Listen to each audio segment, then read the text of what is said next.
KNBR, the sports leader. Your faithful fix with your host Larry Krueger begins now.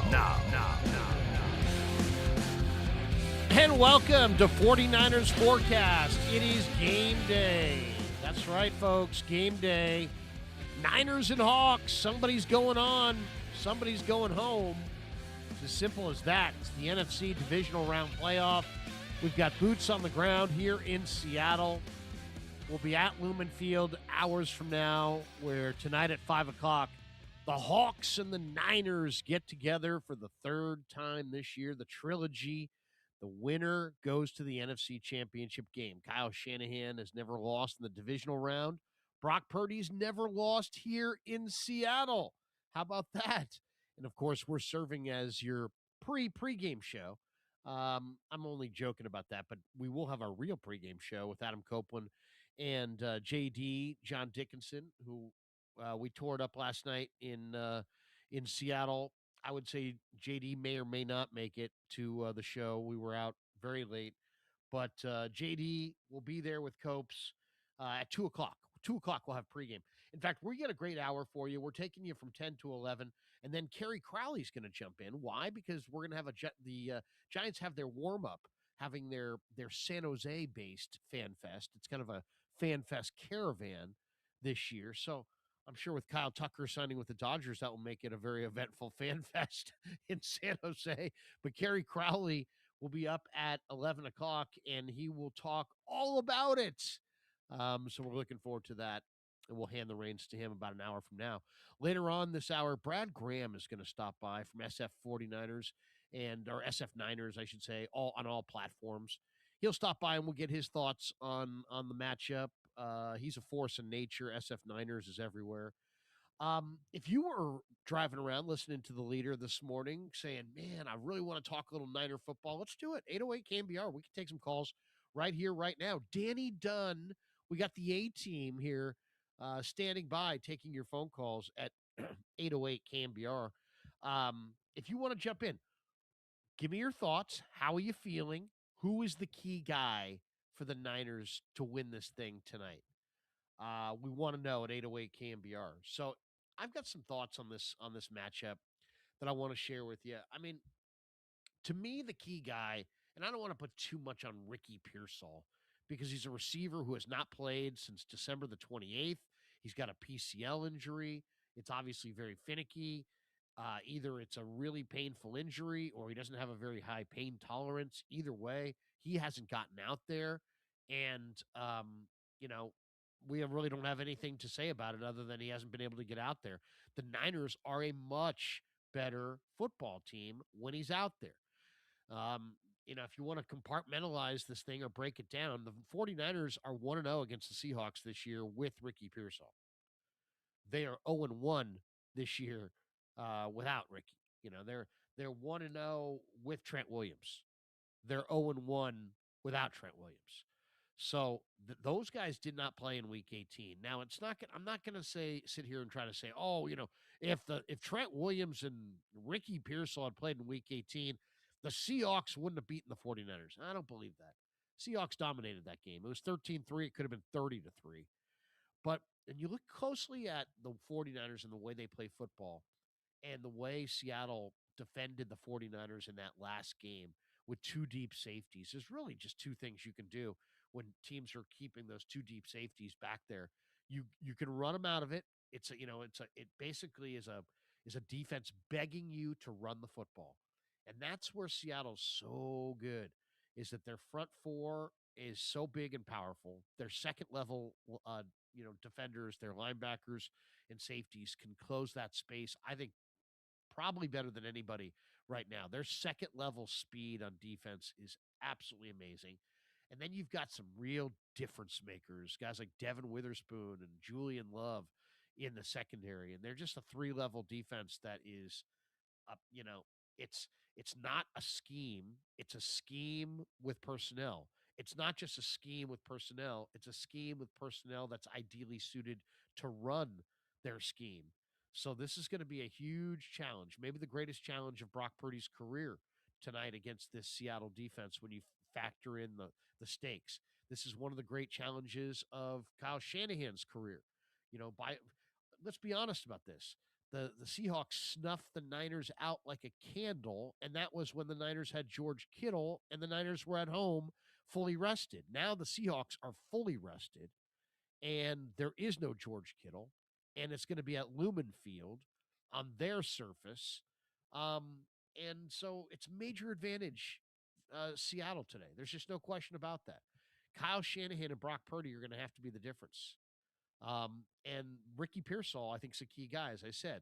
Why? The Niners are 8-1 in games that Ricky Pearsall has played.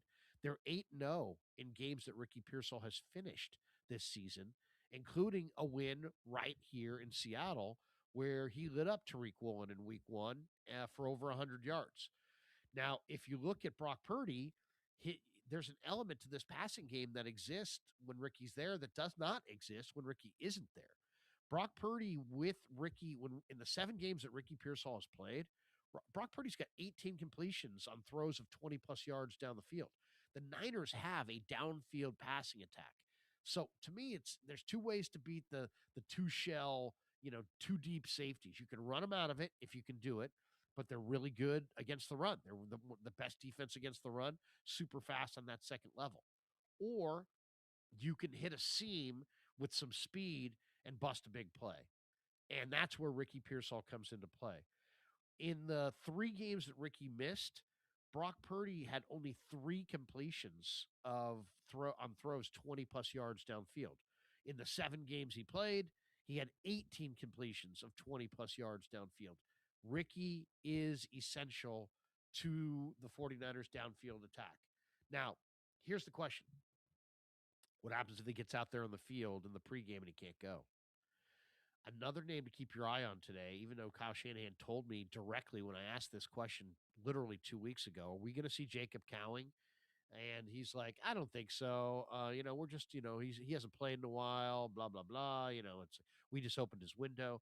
But he listed him, the other day as a game time decision and as questionable. And, the one thing, if you know your college football, Jacob Cowing was a very good receiver for the University of Arizona. He played with T-Mac, Teteroa McMillan there. Before that, he played at UTEP. In both spots, he played in 2 different offenses, but in both spots, he was a downfield threat. Now, I know Niner fans don't want to hear about Jacob Cowing since he hasn't played at all, and he's had hamstrings. I think Matt Barrow said a 4-time recurrence of the hamstring injury. So, but today's a day to let it all hang out. The same way you saw that Juwan Jennings reverse wide receiver pass to McCaffrey, Shanahan's going to have some wrinkles. And is it possible that in this 3-week window, I mean, Jacob Cowing is not a rookie. He's been on this team for a while. He knows the league. He's gotten stronger. Is it possible in these 3 weeks that he's shown something that they're going to put him on the field today? I'm just saying it'll be interesting to see if Pearsall can't go. Will the Niners put Cowing out there? Why? Because they're using Malik Turner last week against the Eagles, who's a career special teamer from scrimmage on routes. And I know blocking is a big part of what the Niners demand out of their receivers. But in this game, if you're going to this is not the game where you're going to drive, 9, 10, 12, 13 play drives against this Seattle defense. You're just not. So you're going to have to put points on the board, and you're going to need chunk yardage plays. And where are they going to come from? They're going to come from either Kyle Shanahan with unbelievable play design, or it's going to come from Ricky Pearsall with his 4.4 speed down the field in the deep quadrants. I think Purdy to Pearsall on those corner routes is a very almost nearly unstoppable thing with Ricky's ball skills and Brock's competitiveness and accuracy. They love hooking up on that route. I could see that. But if Ricky can't go, would Kyle activate Cowing and put him out there and actually use him a little bit, maybe in some 11 personnel with 3 wides on the field? Just something to watch for when the inactives come out about an hour before the game. All right, the other subplot to this game is Sam Darnold hasn't thrown a football since he hurt his oblique on Thursday. And now Mike McDonald and the Seahawks believe that he's going to be okay to start tonight's game. Drew Lock took the reps, though, the past 2 days and will be ready if needed. He only threw 6 passes this year. Now, he's a veteran. He's a big-bodied guy with a strong arm. Their key is their defense and their run game. Don't think for a second that a Drew Lock-led Seahawk team could not easily beat this 49er team. If the Seahawks run the ball today or tonight the way they ran it in Week 18, the Niners are going home. Simple as that. I think we all know that. But that's why I feel good about this game, because I think the 49ers are a significantly different defense, believe it or not, than the last game. And it's funny, trying to explain this to Dave Softy Muller and the KJR crew yesterday, I'm like, this 49er defense is quite a bit different than last time you saw them. They're like, it was the last game we played. It's like, I get it, dude, but that was 2 weeks ago. And that was with Tatum Bethune and D. Winters and Jair Brown, all three of who are good players, but they're all beat up and they're falling off blocks and they're physically not able to stand up to it. And they're running out of gas. And, the Niners had 17 missed tackles in that Seattle game. That's why they lost. They lost for other reasons as well, but that was the primary reason. They could not tackle. Okay, you got to tackle. You got to tackle. So out go those three guys, and in comes Seagull and Wallow and Kendricks, and those guys are fresh. And Kendricks has played a long time in this league. And, they literally upgraded 3 spots in the middle of their defense. So let's see tonight what that looks like against Seattle. It looked pretty good against Philly and Saquon Barkley, I got to be honest. So we shall see. We shall see. Darnold, Darnold has more pressure on him than any quarterback this weekend. He's got a championship caliber defense. They're the number 1 seed. They're at home. They're favored by a touchdown. They're expected to win. Let's see him do it. I think if Brock Purdy and Sam Darnold played anything 10 times, Brock Purdy would win 9. I think Brock Purdy's just a better competitor. I like this to be a major advantage 49ers today.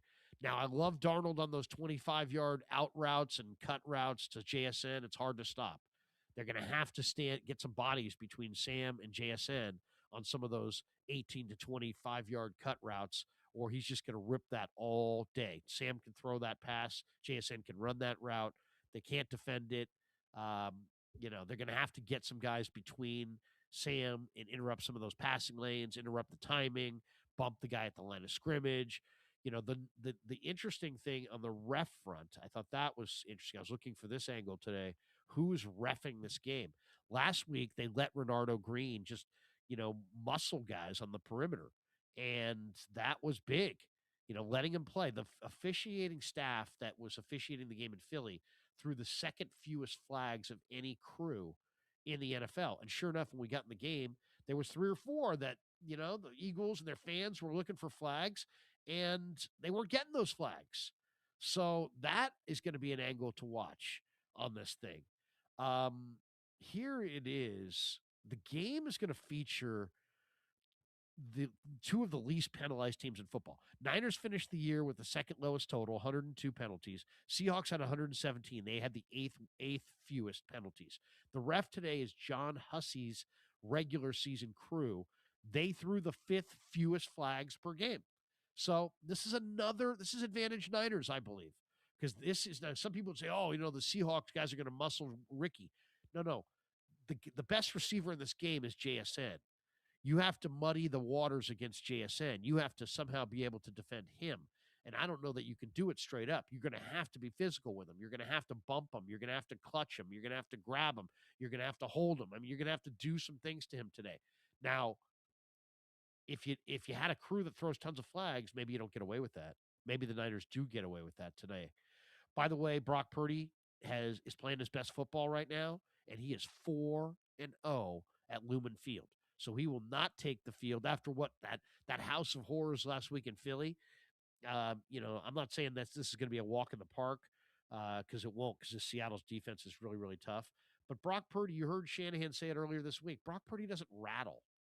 That's the thing. He's not a quarterback that gets rattled. And that's if you're a 49er fan, that probably makes you feel better than anything. But he's playing his best ball right now. And he's 4-0 in Seattle, and he's looking to improve that to 5-0. So I think that's going to be something to watch as well. How does Brock Purdy play in this game? I expect him to play very, very well.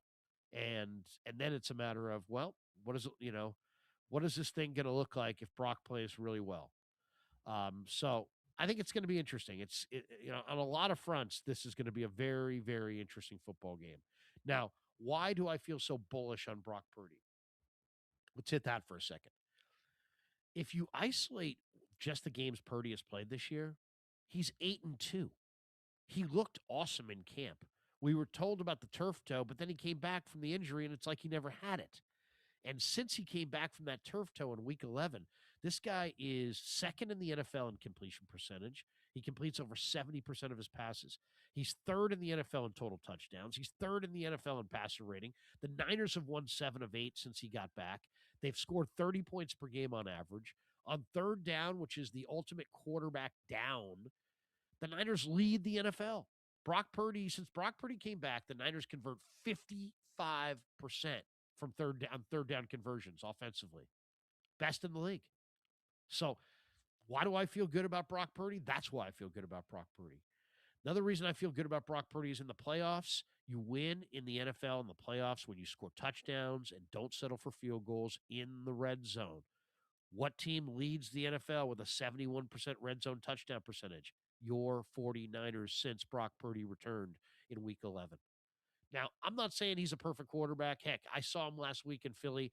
He had Juwan Jennings on an in-breaker, wide open.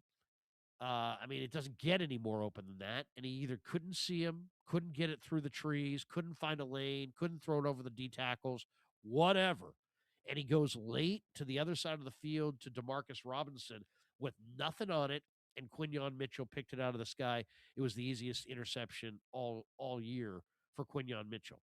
So, it's not like Brock Purdy is a perfect player who never makes mistakes, but he's playing well. He's playing well. He's playing well in the red zone. He's playing well on third downs. And I think that's a major reason, to feel good about the 49ers in this game. I think the other thing that, that really comes to mind when I think of this game is I think of Christian McCaffrey and, how well McCaffrey is playing right now. And he really is. He's just playing at such a high level. And I just think that McCaffrey in the pass game, I think, is going to be a major factor. I'd be very surprised if he wasn't a huge factor because of just the way he's playing and the way, Shanahan likes to use him. Now, they're going to have to convert on third downs. If you look at the two matchups, the 49ers had a couple things that happened in the week 1 matchup outside of Ricky Pearsall playing that didn't happen in week 18. And it's really as simple as that. If these things happen like they happened in week 1, once again, the 49ers have a great chance to win. If it happens more like it happened in week 18, then Seattle's most likely to win. And the areas I'm talking about, one would be air yards. Brock Purdy was 4 for 5 for 120 on throws of 20-plus yards down the field when he had Ricky Pearsall. It's a personnel thing. If you don't have a guy who runs 4-4 and you take Pearsall and Cowing out, 49ers have a very slow receiving core that runs guys that run 4.6, 4.7. There are offensive linemen that run as fast as some of the Niner receivers. I hate to say that. It's true. But in week 18, Purdy had 0 attempts of 20-plus air yards without Ricky Pearsall. They got to have some kind of a downfield passing attack. That's why I mentioned Cowing as a potential guy who could play today. The other key one is third downs. Robert Saleh said to us, we said, Robert, what's the key for you guys in this game defensively? He's like, third down. And then it's kind of funny because he's like, third down, but to be good on third down, you got to win on first and second down. So it's like, really you're just basically saying we got to be good, period, on all 3 downs. But he's like third downs. If you look at third downs offensively for the 49ers, in the week 1 game against Seattle, Brock Purdy converted 7 of 14, 50%. That's a good percentage. Not as good as what they're doing since he came back, but obviously a good percentage. 50%, anything in the mid-40s is really good. In week 18, the Niners converted 2 of 9 on third downs, 22%. That ain't cutting it. It's not going to cut it. Now, you're not going to be able to have long, sustained drives, most likely, against the Seahawks defense. But, man, you cannot let them run the ball and have long, sustained drives of their own. Why? Because they have a fully stocked, loaded defense that's going to look like the 85 Bears, the 2002 Bucks, the 2000 Ravens, all rolled into the 75 Steelers. It's going to look like those defenses all rolled into one if the 49ers can't stop the run. And that's what we saw in week 18. If you give that kind of a defense, that kind of talent, or that kind of lack of time on the field, they can play with their hair on fire. And they already have a major talent advantage. So the 49ers are going to have to somehow, the time of possession is going to have to be more, down the middle. I don't see that. I don't think the Niners can possess it for 40 minutes against a team like Seattle, but they're going to have to possess it for, at least half the game. If Seattle is first down, running the ball, lots of success, 5 yards a pop, 6 yards a pop, it's going to be a long day. It's going to be a long night, I should say. But I like the Niners to win this one. I'm going to go 24-14. I think Sam Darnold will wind up being Sam Darnold. There's a ton of pressure on him. If they lose, he's probably, I don't want to say he's going to be out, but he's going to take the blame most likely because their defense is stacked, and it's most likely going to be him. That's the weak link. So if he, it's going to be either Sam Darnold day and he gets it done, or it's going to be Sam Darnold the way we know Sam Darnold from SC and throughout his career, where he's talented. He can rip a 25-yard out better than almost anybody on the planet, but he turns it over. And, you got to remember this, too. 2 games against the 49ers this year for Sam Darnold, he has got 0 touchdown passes. He's not carving up the 49ers in these 2 games. The Seahawks won that second game, and they won convincingly. But Sam, McDonald took the ball out of his hands. McDonald said, hey, we're going to run the ball. We're going to throw it short. We're not even going to give anybody a chance to hit Sam or have any kind of negative plays. We're just going to take that off the plate. And I would imagine they're going to do the same tonight. Short passes, a lot of running, keep the ball out of Sam's hands, ask him to do as little as possible, lots of easy throws, neutralize whatever rush the Niners can put together. What the Niners are going to have to do defensively is play fast. Play fast. They're going to have to send extra pressure, and then when he rotates to wherever he's going with the football, that guy's got to be there. Yeah, the front and the coverage today have to be tied together. The good news is last week in Philly, I thought was the best week I've seen for the 49ers defense as far as that is concerned. Tying your front to your coverage, the timing of it, where you're going to blitz the quarterback, and he's going to get it out to the guy in the flat. But you got the hook defender, the flat defender already bearing down on that offensive player, and you're just closing out that space. You're going to have to take some risks, and he might be able to double move you and burn you for 6. But I think those are the risks that Robert Saleh and his defense are going to have to take tonight against Sam Darnold and the Seahawks team to win. All right, I'm saying 24-14 49ers. Let's talk to Brad Graham about it next. It's 49er Forecast on the Sports Leader.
This is where you get your faithful fix. 49ers Forecast with Larry Krueger keeps rolling on KNBR, the sports leader.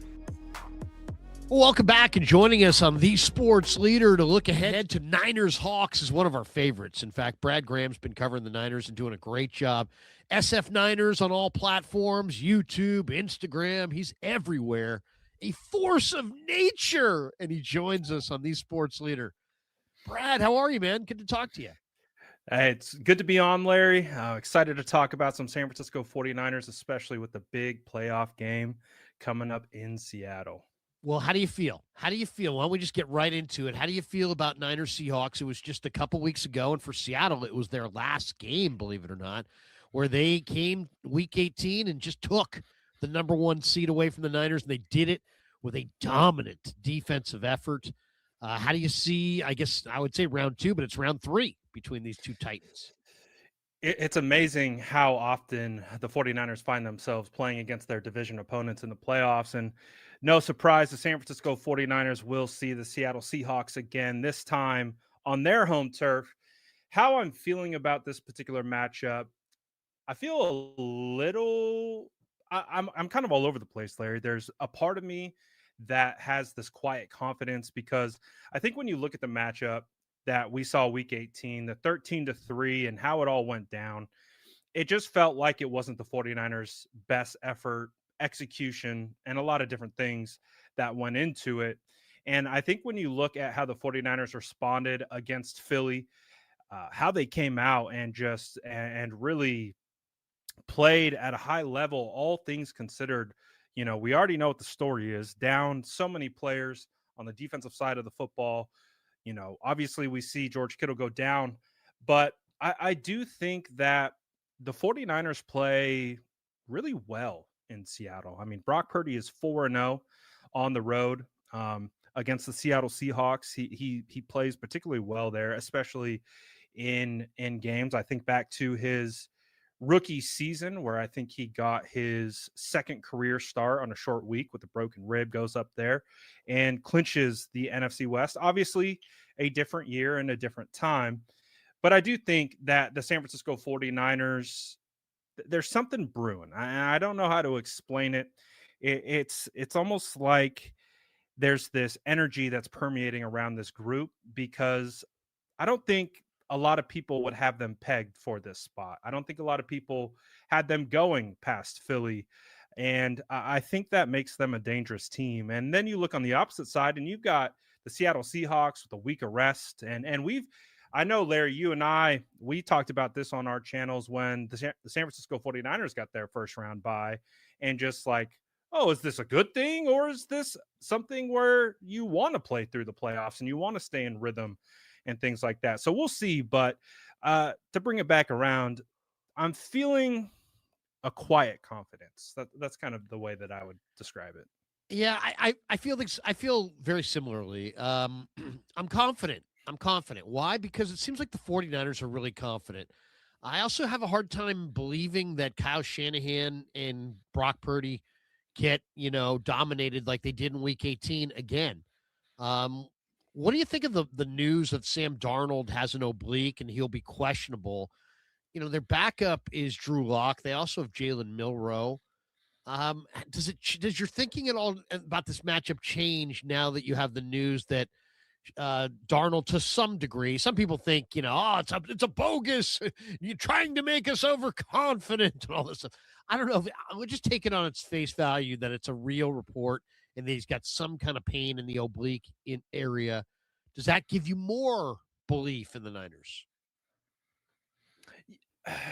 When I hear the news of the oblique injury, and then I kind of hear how Sam Darnold talked about it, he's basically describing it as there's zero chance that he's going to miss this matchup. He's going to play and he's going to be active. And, I really don't think it will have a large impact on the game. He was still able to practice today, from my understanding. And I do think that even though he is questionable in this game, again, like I referenced earlier, Brock Purdy showed up with a cracked rib. His rookie season, they have things like pain injections and things like that, where I think you can mitigate some of that.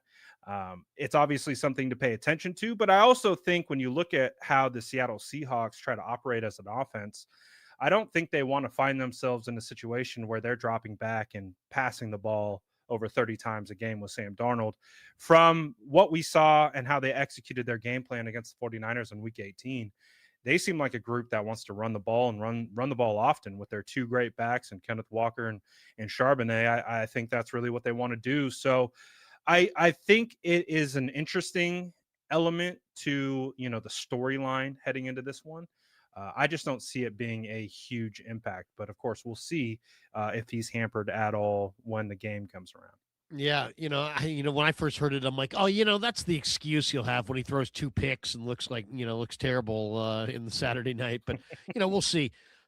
Big impact is Ricky Pearsall going to go, and he practiced this week, and it sounds like he's looking towards going. His commentary in the locker room was very much like, hey, I'm wasn't like, hey, I'll be there, but it sounds like it's trending like he's going to play.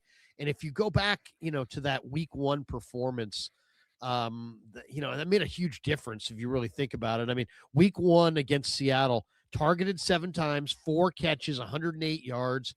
He gives the Niners an element that they don't have when he's not out there, a legit 4-4 receiver who's got ball skills, who can make plays down the field. When you combine that with Brock Purdy's ability to throw it to the void in the defense, there's big play potential anytime Purdy and Pearsall are together.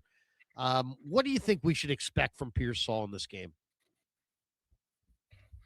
Well, I think you nailed it in regards to kind of the matchup issue that Pearsall creates, because when you look at their outside corners, they're big, lengthy, strong cornerbacks who can get your hands on you, and they kind of match up well against your Demarcus Robinson, your Kendrick Bourne, your Juwan Jennings type wide receivers, where Ricky Pearsall is so quick in and out of his breaks.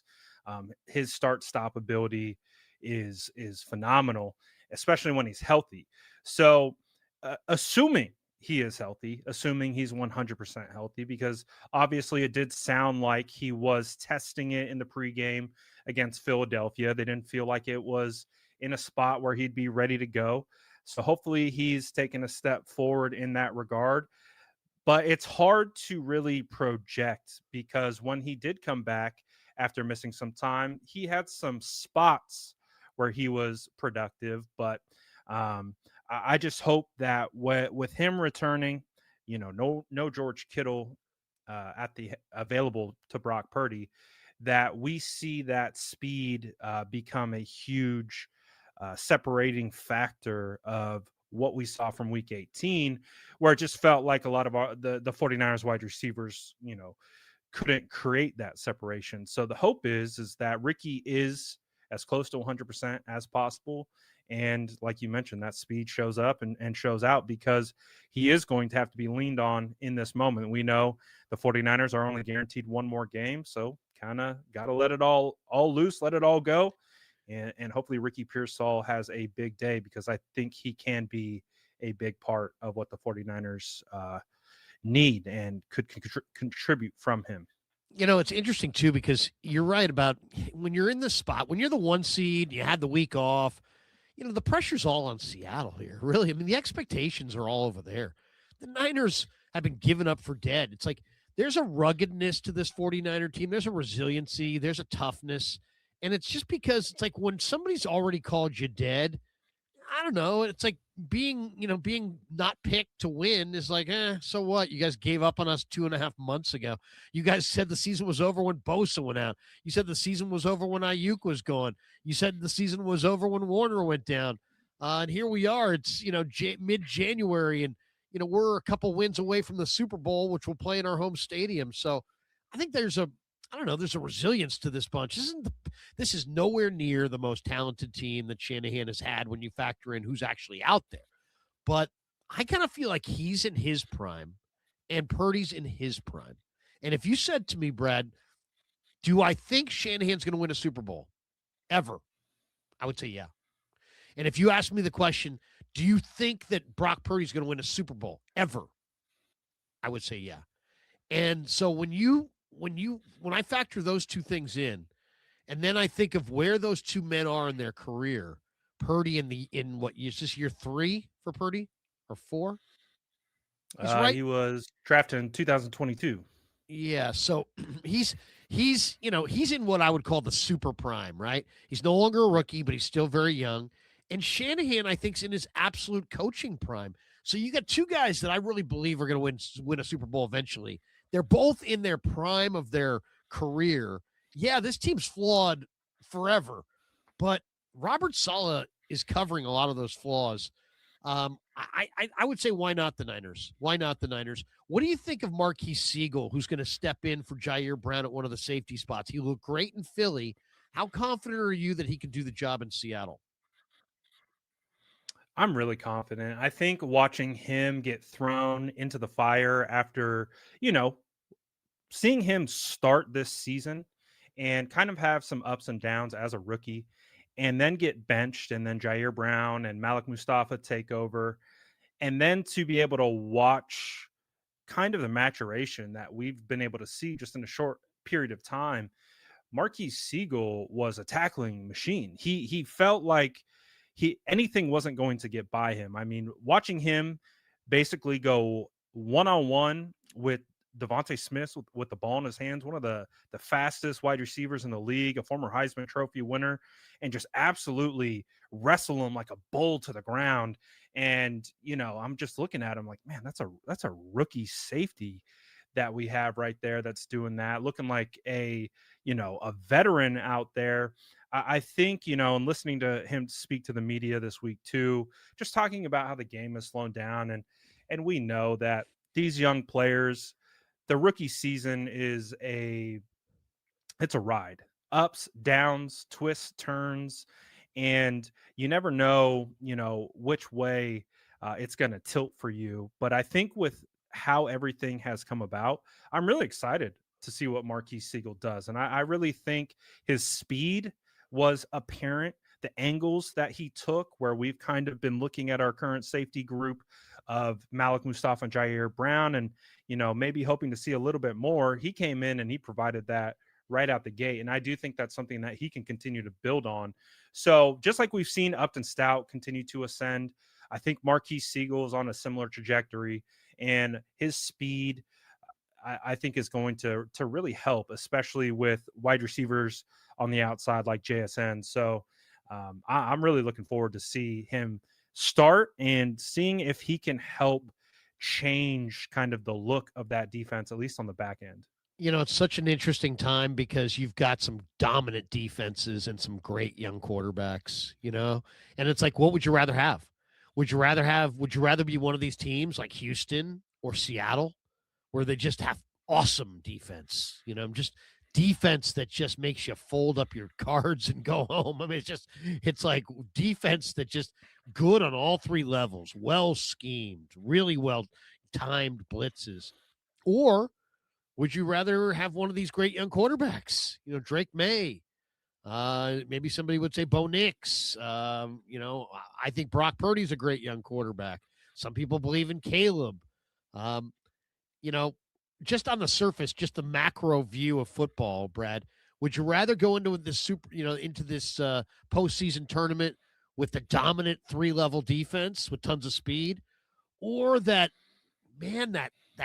young quarterback that you think is really, really special, whichever one it is? Man, that's actually a phenomenal question, Larry, because I think this is such a quarterback-driven league. I think a lot of people would probably pick that young quarterback, and even kind of myself. Like, I think my gut reaction is to be like, "Oh yeah, who wouldn't want the young, prototype at quarterback leading the way?"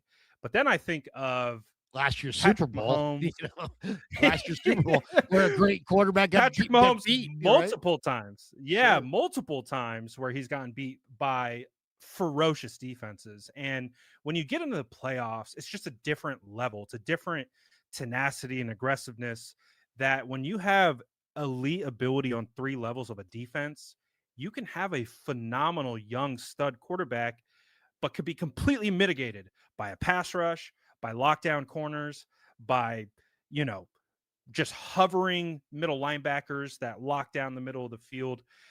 I think I'm going defense. Honestly, just seeing how the league has operated. Obviously, elite offenses are fun to watch and they sell tickets, but it's almost like that old saying, Larry, defense wins championships. And when you can stop the run, when you can force teams into third and long situations, that makes it really challenging, especially on a young quarterback. So I think I'm going with that stout defense, that hypothetical. I like that one. That's a good question, Larry. Well, because we got both. We got both here. I mean, if you're a believer in all-time defense, you could say, hey, you know what? Give me Seattle and Houston in the Super Bowl at Levi's, or I'm going to go the other way. I think it's about great young quarterbacks, and I'm gonna pick Niners Patriots. And I think we're going to get that. I think we're going to get Drake May and Brock Purdy. And to me, Brad, if I said to you, what's the biggest surprise story? You're not surprised by a lot. You know football. You watch film. You cover the Niners year round. Every story, every draft pick, every transaction. Nothing gets by you. It's not like, oh, you turn it off. Like some people turn it off for a while. Guys like you and I are on this all year long. If I said to you, what's the biggest surprise story for you this season with the Niners? What would you call it? What would you say it is?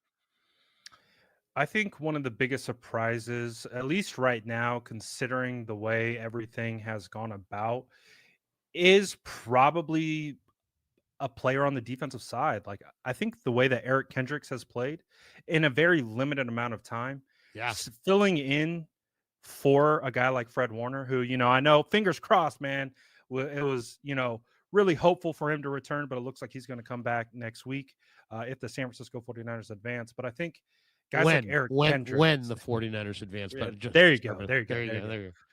But guys like Eric Kendricks, Upton Stout, those guys have been a surprise. Spencer Burford has been a surprise, especially going from his rookie season to now. Those guys, to me, strike me as some of the biggest surprises of this year, because let's call it what it is. I'm not surprised by Brock Purdy and how he's played this year. I'm not surprised by Christian McCaffrey and how he's played this year. I'm not even going to say I'm surprised by Juwan Jennings, because Juwan Jennings has been doing this almost his whole career with the Niners. So I think of those pieces on defense and a couple pieces sprinkled in on offense have been some of the biggest surprises. For me, the biggest surprise has been Purdy. And I agree with you, not that he's good, but that he's not hurt. That he's not that he's. I thought, turf toe. I thought, you know what? He's going to come back. He's going to play 2-3 games.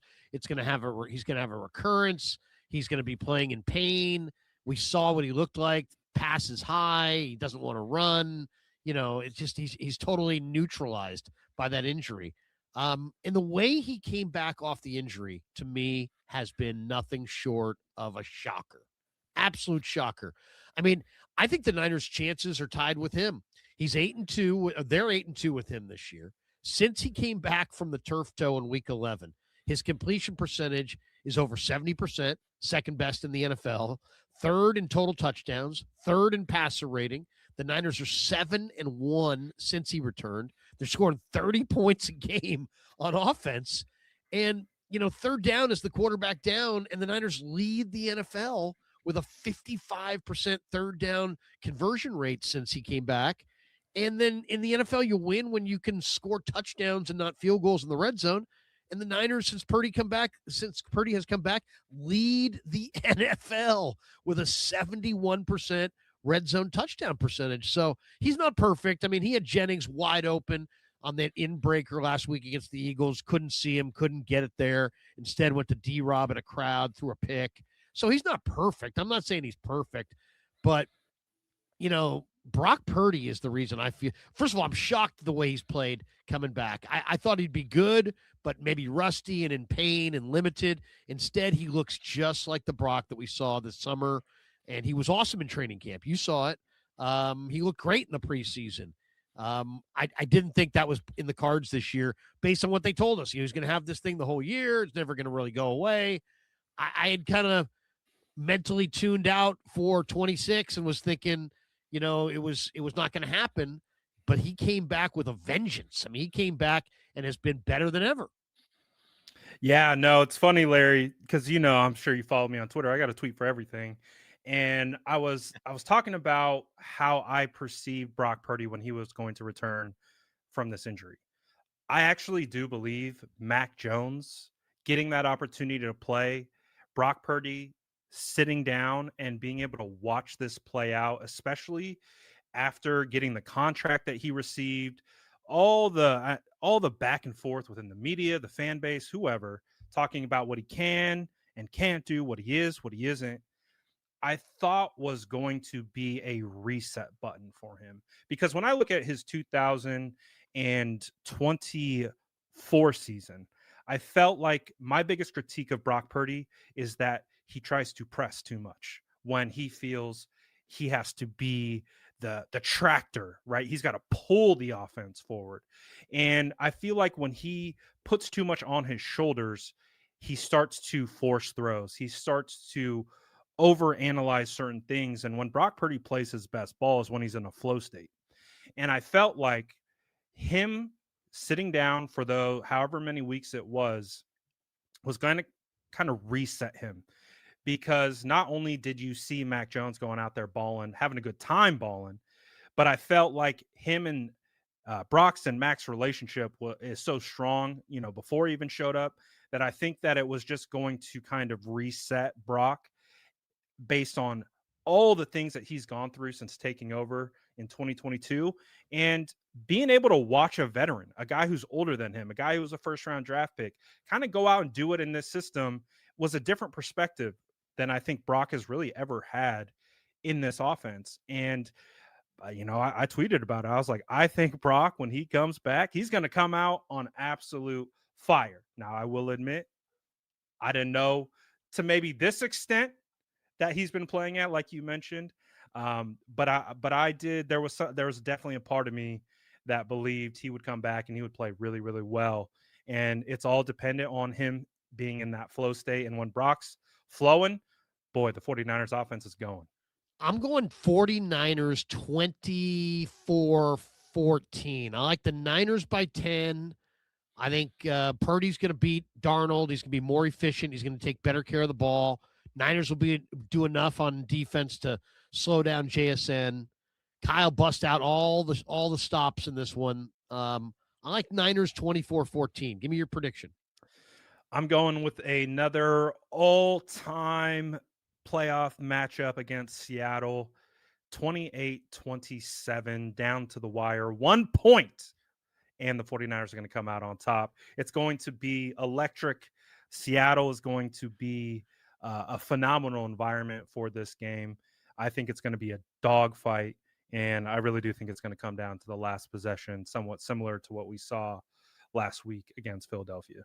Brad Graham, you can catch him, SF Niners, on all platforms, YouTube, Instagram. He is everywhere. Once again, a force of nature. And, Brad, we appreciate you jumping on KNBR. Always great to chop it up. We'll do it before the NFC Championship game. How about that? That's the confidence I'm going to show here. We'll do that before either Niners-Bears, Niners-Rams. It's coming next week. Think good thoughts. Brad, thanks for jumping on the leader. Thanks for having me, Larry. Brad Graham, more straight ahead on the Sports Leader.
faithful. Time to make some Niners noise. 49ers Forecast with Larry Krueger now continues on your proud home of 49ers football. KNBR, the sports leader.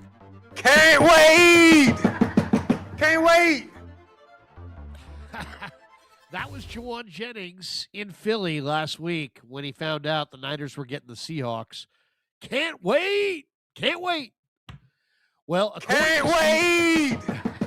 Can't wait! According to Steve Weish of the NFL Network, the Seahawks are using that as a rallying cry. And they noticed that JJ said that he could not wait for the Seahawks. So, you know what? This is, anytime the Packers don't like the Bears because they're division rivals. The Niners don't like the Seahawks because they're division rivals. The Seahawks don't like the Niners. I would say if you're going to this game today, you could bank that there's going to be some pushing and shoving on this field before the game. It kind of reminds me of a little bit of like a Miami-Florida State kind of thing where the two sides know each other so well, and there's a lot of dislike. So division rivals in the playoffs, it doesn't get any more bitter than that. All right. Thanks to Danny Dunn for producing. Thanks to Brad Graham for being our guest. It is time for our 49ers stat of the day. How about this one? This is a good one. 59% of Brock Purdy's third and fourth down pass attempts for the season went for first downs. It's the highest rate of any quarterback, wait for it, all time. That's right. Brock Purdy's third and fourth down pass attempts have gone for first downs this year at the highest rate of any quarterback of all time, 59%. All right, couple quick thoughts before we bolt. Kerry Crowley's getting warmed up for some Giants talk next. Two things. Third downs. Seattle won third down big 2 weeks ago. And because of it, they had long drives, 12-play drives, 10, 9, 11, 16-play drives. That can't happen tonight. Niners had the ball for only 10 minutes and 40 seconds in the first half of that game in Week 18. That can't happen tonight. In the regular season, though, the 49ers led the NFL with a 49.8% third down conversion rate. And as I told you earlier, 55% since Week 11, since Brock Purdy came back, where Seattle on the year is only 39.8%. That's mid-pack. That's 16th in the NFL. So can the 49ers extend some drives? Can they stay on the field? The Niners need to run the ball. Is Seattle going to sit in that two-shell and stay with their nickel defense and just dare the Niners to run the ball, or does McDonald have a wrinkle for Shanahan? The Niners averaged 3.2 a carry on first and second downs against Seattle in Week 18. They have to do better than that if they want a chance to win tonight. I'm going to say 49ers win it, and I like them. I kind of like them decisively. I think this is going to be a 14-14 game. I think at halftime, and I like the 49ers to score 10 points in the second half and get the win. I'm going to say 24-14 49ers. They get it done on the road, and they advance to play in the NFC Championship game. And I'm going to say that game's going to be in Chicago because I think the Bears are likely to beat the Rams. As far as the other games, give me the Patriots over the Texans, and I'll take the one today I'm having a hard time with. I can't really make the call. Bills, Broncos. Broncos have a better defense. They're at home, but it's Josh Allen's time. Somehow, some way, I kind of feel like Josh Allen's going to win that, but I probably will stay away from Bills, Broncos. That's the one I have the least conviction on. All right, that does it for us. Have a great rest of your day. Join Copes and JD at 2 o'clock for pregame. I will join them for a segment as well on the post. And up next, Kerry Crowley talking Giants baseball on the Sports Leader.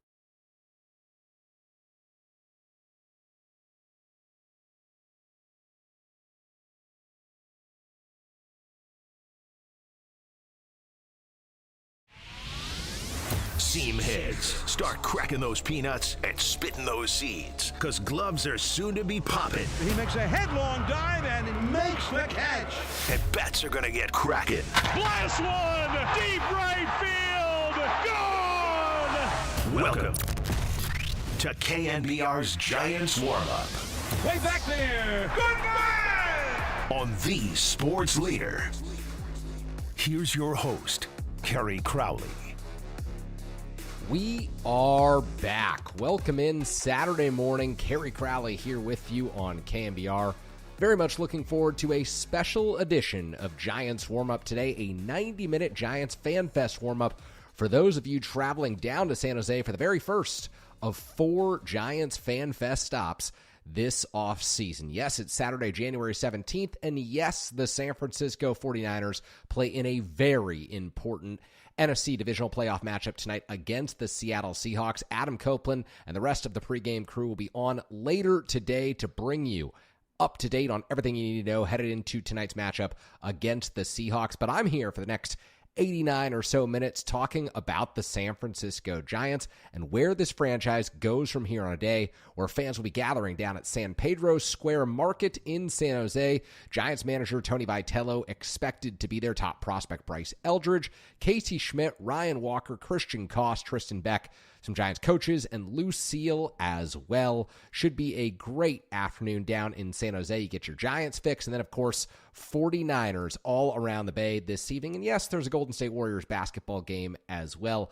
But my guess is most television sets, most radios around the Bay Area will be tuned to the 49ers up in the Pacific Northwest. So, with that in mind, with the fact that we've got a number of you folks traveling down to San Jose or around the San Jose area this morning, getting you set for Giants Fan Fest, I want to keep things focused on the San Francisco Giants this morning and talk about the offseason to date and where this franchise goes from here, because I really do believe there are some important moves that Buster Posey, Zach Manassian, and this Giants front office must make to get this team into shape, get them ready for the start of this 2026 season. It is going to be a very difficult 2026 season ahead, particularly in light of the news that surfaced late Thursday evening that Kyle Tucker, former Houston Astro, former Chicago Cub, will be signing with the Los Angeles Dodgers a 4-year, $240 million contract, the second highest average annual value in Major League Baseball history on a contract. And for Tucker, a player who, look, I think we all really like, we've all really respected his game, but I don't know that it warrants the second largest contract in terms of average annual value in Major League history, and yet there he is. He'll be wearing Dodger blue next season, adding to a vaunted Dodger lineup that already includes Shohei Ohtani, Freddie Freeman, Mookie Betts. The list goes on. Will Smith, their only homegrown player left. And so the Giants, quite frankly, we've all known it, they have work to do. And the work began, as far as building for the future, in my opinion, really in the middle of the 2025 season.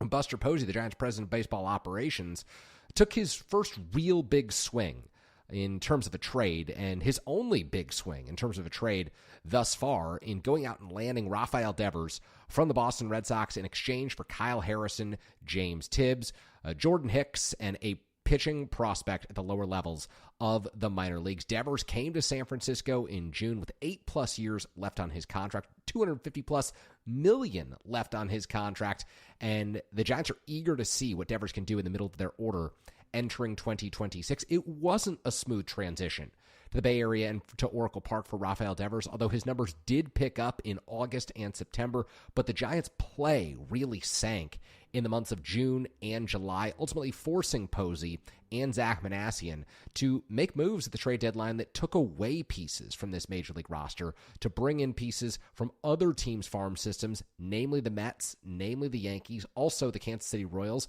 when Mike Yastrzemski was sent out there in a deal that brought Junior Marte, the pitching prospect, to San Francisco. But nevertheless, the Giants were focused on prioritizing the future with that move at the trade deadline, much like they were at the beginning of this offseason when they brought in new manager Tony Vitello. The Giants decided that Bob Melvin's tenure, 2 years, was up in San Francisco. They paid off the final year of Melvin's deal, and they went to the college ranks to bring in Tony Vitello, one of the most interesting managerial hires really in recent decades in Major League Baseball. You think about 10 new teams changing managers this offseason.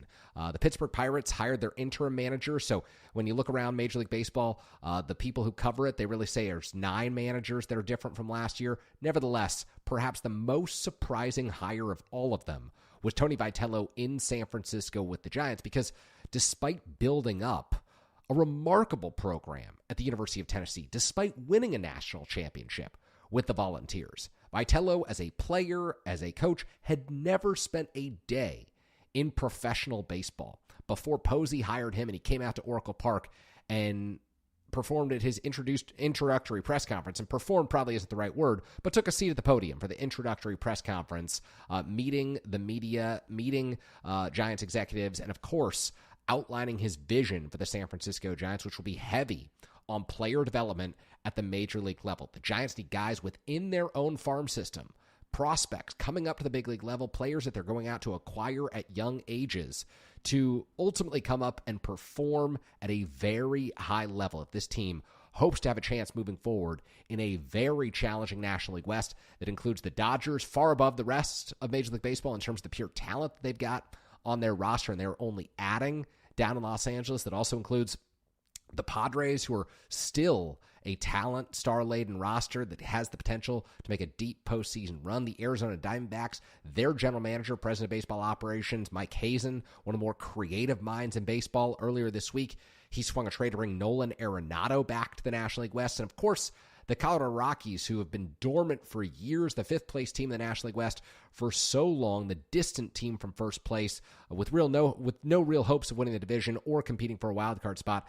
They changed in a major way this offseason, bringing in Paul DePodesta from the Cleveland Browns, bringing him back into Major League Baseball, and having him run their baseball operations department. So that brings you up to date on where the other National League West teams are, and I want to bring you up to date on what the Giants have done so far this offseason since the hire of Tony Vitello and since he started building out his Major League coaching staff. It all started way back in early November when a number of players on the Giants roster were able to elect free agency. Some key contributors the past few years: Wilmer Flores, a Willie Mack Award winner. He hit free agency. Justin Verlander, who made 27 starts for the Giants last season, he became a free agent. Dominic Smith, who signed in the month of June out of the Yankees organization, he had a really nice second half of the year as a contact hitter for the Giants. He hit free agency. And of course, catcher Tom Murphy, who barely played for the Giants all of his 2-year tenure in San Francisco, he was also allowed to elect free agency as well. The Giants started to hit the waiver wire early in the offseason, claiming Justin Dean off of waivers from the Los Angeles Dodgers.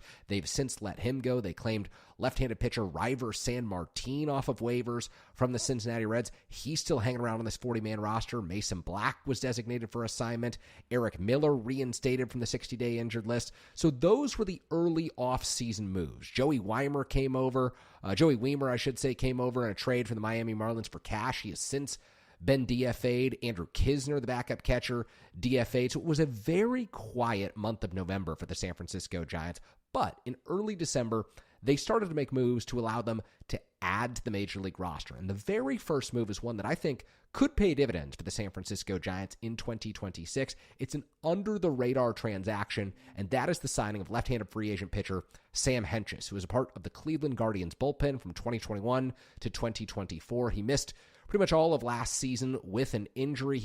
He underwent knee surgery as well this offseason, so Hentges is someone to monitor during spring training, but he joins Eric Miller down in the bullpen as a fellow left-hander. Joey Lucchesi will not be back next year, so the Giants are banking on Hentges being better than Lucchesi was a season ago and giving them a little bit more left-handed depth. Early in the offseason, when Hentges signs, Giants have to create room on the 40-man roster, so they DFA former top prospect Marco Luciano, who was never going to really find a home in San Francisco with the Giants. As long as Buster Posey was the president of baseball operations, it just seemed as if he was a Bobby Evans, Farhan Zaidi guy. It didn't work in the Zaidi era, and Luciano didn't have the stats at AAA last year to warrant a call-up to the big leagues. The Giants did make some more noise in the Rule 5 draft during the winter meetings. They selected catcher Daniel Susak out of the Oakland Athletics organization. I say Oakland, it's old habit, dies hard. He was selected out of the athletics organization by the Minnesota Twins. The Giants were able to pull off a trade for Susak to get him inside the organization. They lost a number of players in the minor league and major league portion of the Rule 5 draft, most notably a hard-throwing right-hander Spencer Miles, who had only thrown 15 innings in the minor leagues, but did well in the Arizona Fall League. The Toronto Blue Jays purchased his contract, so he's someone to watch during spring training. The Giants have added a number of players on minor league contracts throughout the month of December. including former right-handed pitching prospect Caleb Killian, who's back in the organization after the Giants used him in a deal in 2021 to go out and get Chris Bryant, bring him to San Francisco in the deal that sent Alexander Canario to the Chicago Cubs. He's back, and really the biggest move the Giants made during the month of December was signing pitcher Adrian Hauser to a 2-year, $22 million contract with a team option for the 2028 season. Adrian Hauser, so good in 11 starts with the Chicago White Sox last season, really the best stretch of his career. The fastball velocity had ticked up to about 95 consistently. The slider looked sharp, and he looked like a mid to back end rotation starter. Now, during the second half of last season with the Tampa Bay Rays, after he was traded ahead of the deadline, Hauser struggled. He regressed toward the mean. He regressed to the pitcher that he's been through most of his career, but the Giants have reason to believe, Buster Posey, Zach Manassian have both said, they think he can sustain the velocity that he showed with the Chicago White Sox, and they think he can be a viable back end of the rotation starter for San Francisco in a rotation that also includes Ace Logan Webb, left-hander Robbie Ray in the 2 slot, and Landon Roop in the 3 slot. The Giants, since signing Adrian Hauser, have made a number of other transactions, bringing in Gregory Santos on a minor league contract. Joey Weimer was also claimed off of waivers by the Washington Nationals. Justin Dean claimed off of waivers elsewhere by the Chicago Cubs. Wade Meckler jettisoned off the 40-man roster, claimed off of waivers by the Los Angeles Angels. But the perhaps biggest move they've made this offseason, outside of signing Adrian Hauser to the 2-year, $22 million contract, was bringing in right-hander Tyler Mahle on a 1-year, $10 million deal. After 16 successful starts with the Texas Rangers last year, Mahle joins the organization on a 1-year contract. He's looking to reestablish his value after posting a 2.18 earned run average with Bruce Bochy and the Texas Rangers a season ago. I would have to imagine that Mahle will be either the number 3 in the rotation, ahead of Landon Roop if he's healthy and ready to go, or the number 4 in the rotation. But nevertheless, Mahle and Roop should pitch in front of Adrian Hauser, given their track records at the major league level. I think that Mahle is someone who, if he's healthy, has a real strong 4-pitch mix and brings some major upside to the Giants' rotation. But the question is, how long can he stay healthy for? He's battled injury issues in 22, 23, 24, and 25. And so, if you're the Giants, you probably have to figure adding to the rotation at least one more time would be a smart move for the rest of this offseason. Perhaps the most significant transaction the Giants have made this winter wasn't at the major league level, but it happened on Thursday when International Signing Day came around in Major League Baseball, and the organization spent $5 million on a bonus for shortstop prospect Luis Hernandez, the 17-year-old coming out of Venezuela, one of those highly touted international prospects in years. He was the number 1 player available in international free agency, according to multiple outlets who cover these young prospects. Hernandez, the Giants' next great hope, and perhaps already their number 1 prospect. It's a battle between Hernandez and Bryce Eldridge, who, of course, should graduate out of the prospect ranks this year because he'll play such an important role at the major league level. But while the Giants have been making moves on the margins of their roster, the Giants have been filling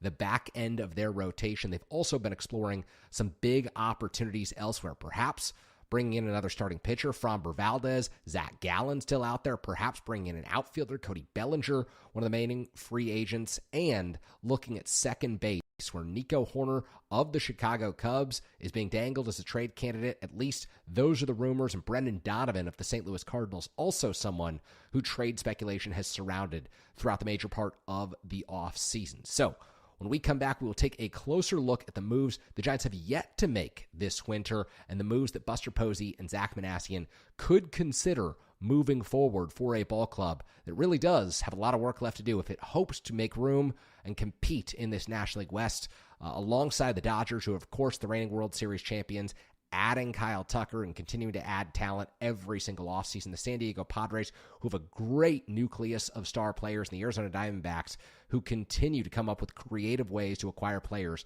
and make their roster better. Ketel Marte was dangled as a trade potential candidate this offseason. The Diamondbacks have come out and said he will be staying with them. The Diamondbacks were apparently looking into a potential Alex Bregman acquisition, and now that he's signed with the Chicago Cubs, the D-backs are going to stick with Ketel Marte, and I think that is probably the right move for Arizona. So when we come back, we'll take a closer look at the moves the Giants have yet to make and where the Giants can go from here. I'm Kerry Crowley. It's a special Giants warm-up Fan Fest edition for all of you out there in San Jose today. Travel down there safely. Should be a beautiful afternoon at San Pedro Square Market. Giants Fan Fest will get going at noon today. It'll run until 3 o'clock. Give you plenty of time to get home or get to a bar for the 49ers game this evening. Kickoff at 5 o'clock, and you'll be able to catch all of that right here on KNBR 104.5, 680, the sports leader.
Giants fans, first pitch isn't too far away as KNBR's Giants warm-up continues on the sports leader. We are back. What's going on, folks? Kerry Crowley hanging out with you Saturday morning, a special Giants warm-up bonus edition coming to you in the middle of this offseason. Yes, 49ers and Seahawks play at 5 o'clock this evening. Our pregame show will begin, I believe, at 1 or 2 this afternoon. Probably 1, knowing Adam Copeland and Mike Holler and the gang getting you set for 49ers and the Seahawks' massive divisional round showdown up in Seattle. But we've got a special Giants warm-up bonus show for you because it's FanFest, stop number 1 of this 4-stop tour taking place today down in San Jose. San Pedro Square Market, noon to 3 today. Tony Vitello, Tristan Beck, Bryce Eldridge, Christian Koss, Casey Schmidt, Ryan Walker, some members of the Giants coaching staff, and Lucille will all be out there at San Pedro Square Market. Next Saturday, the Giants are off to San Ramon, City Center Bishop Ranch. If you missed today, you can always head out to San Ramon next Saturday, noon to 3. It's Tony Vitello, the manager, out there again. It'll be Spencer Bivens, Jung-Hoo Lee back from South Korea after the Giants just took in his home country with a big tour from members of the organization. Eric Miller, Landon Roop, Logan Webb all out there in San Ramon. And then tour stop number 3 coming your way Saturday, January 31st, noon to 3 in Sacramento at the home of the River Cats, Sutter Health Park. Dusty Baker will be out there. Of course, former Astros manager, former Cubs manager, former Nationals manager, former Reds manager. We all remember him as the longtime San Francisco Giants manager. Of course, Jose Buteau, Elliot Ramos, Robbie Ray, and other teammates and coaches out there as well. And the final stop of FanFest will be Saturday, March 14th. Giants alumni, Giants broadcasters out at Oracle Park from noon to 4 at 24 Willie Mays Plaza. Should be a great one. The Giants will be down in Scottsdale competing during spring training during that time frame. But nevertheless, getting you set for the opener this year, which of course is at Oracle Park. The Giants typically start the season on the road and at home, but this year, Wednesday, May 25th, or March 25th, I should say, Wednesday, March 25th, the Giants play host on MLB opening night to the New York Yankees. Back at it, 5 o'clock Pacific time. It's Giants, it's Yankees, and it's on Netflix this year. It should be a great one. The question is, will the Giants have a roster that can measure up to some of the first teams that they played this year? They open the season against the Yankees at home, 3-game set that spans Wednesday to Saturday with an off day on Thursday. Then they travel to San Diego the following week. Then it's back home against the Mets and the Phillies. It is relentless at the beginning of the season for the San Francisco Giants. We're going to learn very quickly if this team has what it takes to compete with some of the best squads in the National League. You throw the Yankees in there as well, one of the best teams in all of baseball if you just look at roster talent and the players that teams have acquired this offseason. And that's really where I wanted to start today's segment. We got a great show planned for you today as we get you set for Giants FanFest. For those of you traveling down to San Pedro Square Market in San Jose, we want to keep you entertained and updated on everything you may have missed this offseason. Of course, everything that's still to come this offseason, because I am of the belief the Giants need at least 1, if not 2 more major moves to ensure that this team will not finish 81-81 again, will not finish below 500 again, as was the case for 3 of the prior 4 seasons. The Giants going 500 in 2025. The standard has to be picked up. The record has to be improved, and the overall competitiveness of this organization must be ratcheted up. It's one of the reasons that Buster Posey brought in Tony Vitello as the new manager of the San Francisco Giants, and he will face quite a test out of the gates. And right now, I think Buster Posey faces a test in figuring out, determining the ways that he can improve this Giants roster over the next several weeks before Giants pitchers and catchers report to Scottsdale. I believe February 10th is the first day of availability for media down there. February 11th might be the first day that pitchers and catchers ultimately take the field, but this is going to happen. It's going to happen soon. The Super Bowl is going to come to the Bay Area, to Santa Clara on Sunday, February 8th, and then middle of the next week, the Giants will be down in Scottsdale. You'll be able to hear the pop of the glove, the crack of the bat from all the Giants beat reporters headed down to Arizona when you follow them on social media. So I wanted to take a look at the free agents still available, talk a little bit about some of the trade candidates the Giants have been rumored to be interested in as well, to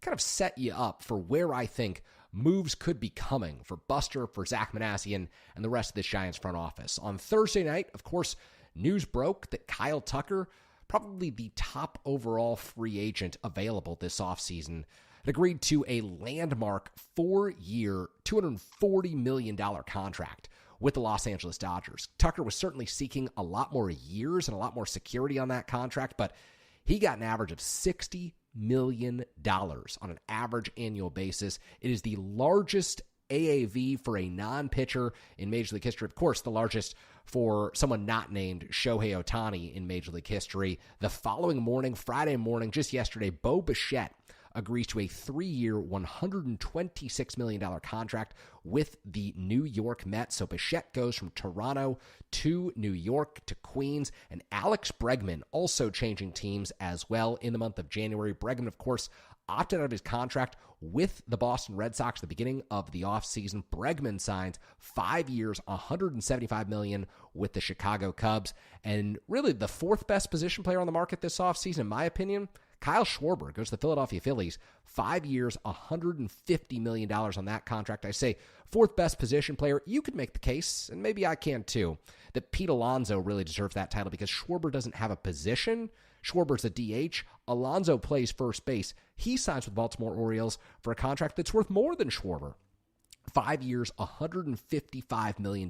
So if you notice a theme here, none of the top position players getting more than 5 years. Just a year after Willy Adames signed a 7-year, $182 million contract, and just 6-7 months after the Giants acquired Rafael Devers on a contract that still had 8+ years left on the deal. So Devers enters this 2026 season under contract in San Francisco for 8 more seasons, whereas Tucker will be out of L.A. in at least half the time. Bichette out of New York in 3 years. Bregman, 5 years in Chicago. Schwarber and Alonso, 5 years in their respective destinations. The Giants haven't been in seemingly on any of these players. Unless they've been working behind the scenes in the background, I don't think they were ever a player to really check in on Kyle Tucker, on Bo Bichette, on Alex Bregman in particular. It doesn't seem like they wanted another third baseman with Matt Chapman under contract for this long. They don't need another big left-handed slugger over at first base. They've got Devers and, of course, Bryce Eldridge, their top prospect, who figures to play a major role in this 2026 season.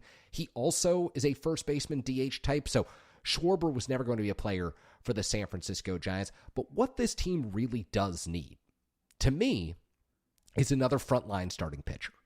Logan Webb, of course, the ace of this staff, one of the best pitchers in all of baseball, receiving Cy Young votes in each of the last 4 seasons. Of course, his 2021 year when he didn't receive Cy Young votes, that was his breakout season at the major league level where he really put himself on the map as a guy who would be the face of the Giants moving forward. That's what Buster Posey said at his exit press conference after Posey made the stunning decision to retire in early November 2021 after the 107-win season for the Giants. The Giants haven't been the same since Posey retired, by the way, even since he's come back to the front office. So, who's the top starting pitcher available on the market right now? Dylan Cease theoretically was that guy at the beginning of the offseason, but he signed swiftly, 7 years, $210 million with the Toronto Blue Jays. And then, of course, Ranger Suarez earlier this week, 5 years, $130 million with the Boston Red Sox, who quickly pivoted off of Alex Bregman to go out and fortify their rotation. That leaves, in my opinion, former Houston Astros left-hander Framber Valdez as the number 1 free agent still available, a ground ball machine. He's 32 years old. He would fit in at Oracle Park. The question is, what kind of a contract would Valdez get at 32 years old? Dylan Cease, considerably younger. Ranger Suarez, someone who was younger as well, 30 years old. Tatsuya Imai, who came over from Japan and was really considered the top Japanese free agent available this year. He signed a very interesting contract.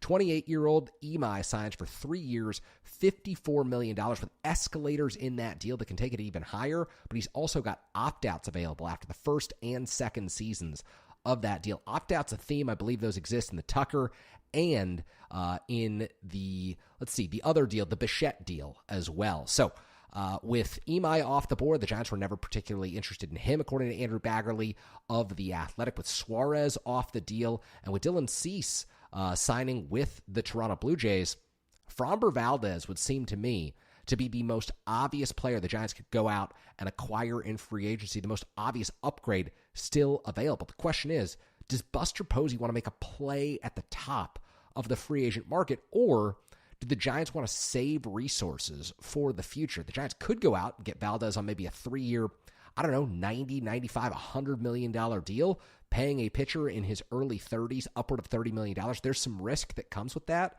But I do think that Valdez offers the Giants a profile that would fit at Oracle Park. He's someone who pitches deep into games, which would cover up some of the bullpen issues that I think that this team could have after needing to reassemble and rebuild its bullpen following trades of Tyler Rogers and Camilo Doval and the injured list placement of Randy Rodriguez, who's out for the year with Tommy John surgery. Valdez, to me, is the surest bet still available. There's also Zach Gallen, who the Giants have reportedly checked in on this offseason. He had a pretty rough platform year with the Arizona Diamondbacks a season ago, but Gallen is someone who has pitched at a spectacular level in Major League Baseball before. He's got breaking balls to keep hitters off balance, and he is someone who I think could also help the Giants in their rotation, even if he's not at the same level as a Framber Valdez. Now, there's one other player who is out there looming as a big-time free agent target and someone the Giants have been tied to over the last several off seasons, and that is outfielder Cody Bellinger, the former Dodger, the former Cub, the former Yankee. He is once again a free agent, and I am once again skeptical that Bellinger would be a great fit at Oracle Park in San Francisco. He addresses a couple of critical needs for the San Francisco Giants, and that would be he plays great outfield defense, and he run the bases pretty well as well. He stole 13 bags last year, but he's fast, still at 29 years old. The question is, can he make consistent contact, which of course became a question in 2020. His 24-year-old season with the Dodgers, he hit just 239. 2021, he was abysmal, got even worse, hit 165. And then in his final year with the Dodgers, he hit 210. But Bellinger bounced back in a major way in each of the last 3 seasons, 307. And yes, I'm reading batting average for a reason here with Bellinger. With the Cubs in 2023, 266 in 24, and then 272 with the Yankees a season ago to go along with an 813 OPS and an MVP vote as well. So he finished 14th in AL MVP voting. The reason I don't think that Bellinger is a great potential ad for the Giants is he strikes out so much. 150 strikeouts in 2022. He did cut down that number last year, 90 in 656 plate appearances. So he made a lot more contact with the New York Yankees.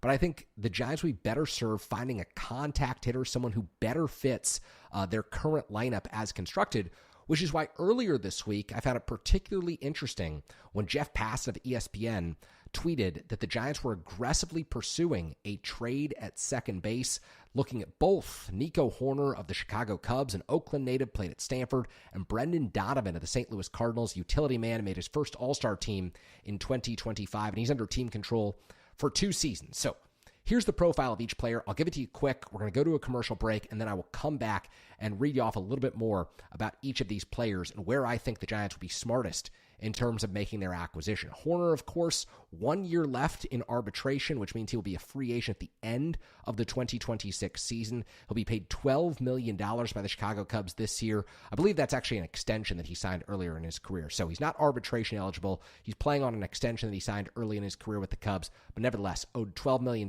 this season, was a 6-WAR player, according to Baseball Reference last year, and hit well over 290. That's something to keep in mind for Giants fans who've watched this team not make nearly enough contact. And Brendan Donovan, 2 years left in arbitration with the St. Louis Cardinals. Doesn't hit for a ton of power, but he does play a great second base. He can move all over the diamond. And last year, he hit 287 with a 775 OPS, 32 doubles, 30-plus doubles for the second straight year. He's entering his age 29 season, and there is some real value in bringing in some contact players. And we'll talk about that on the other side when we come back later on in this morning's show.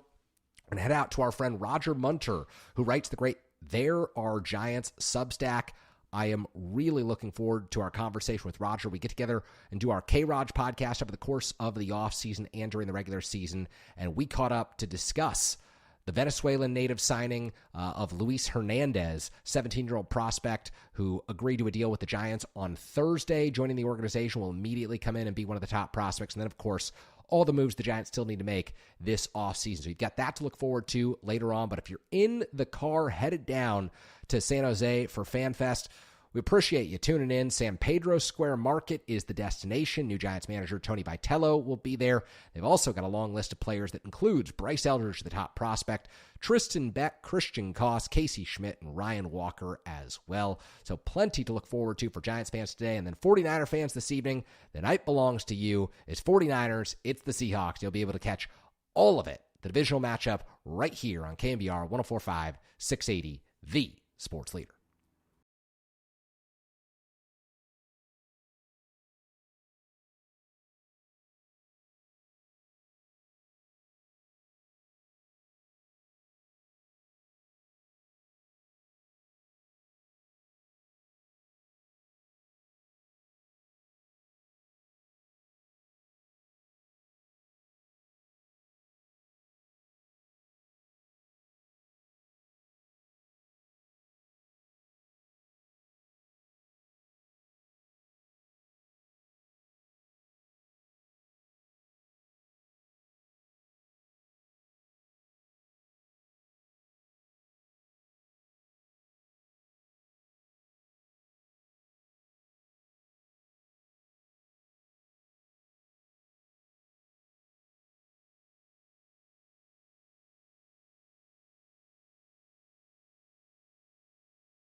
Our KNBR Giants warm-up keeps rolling on the Sports Leader.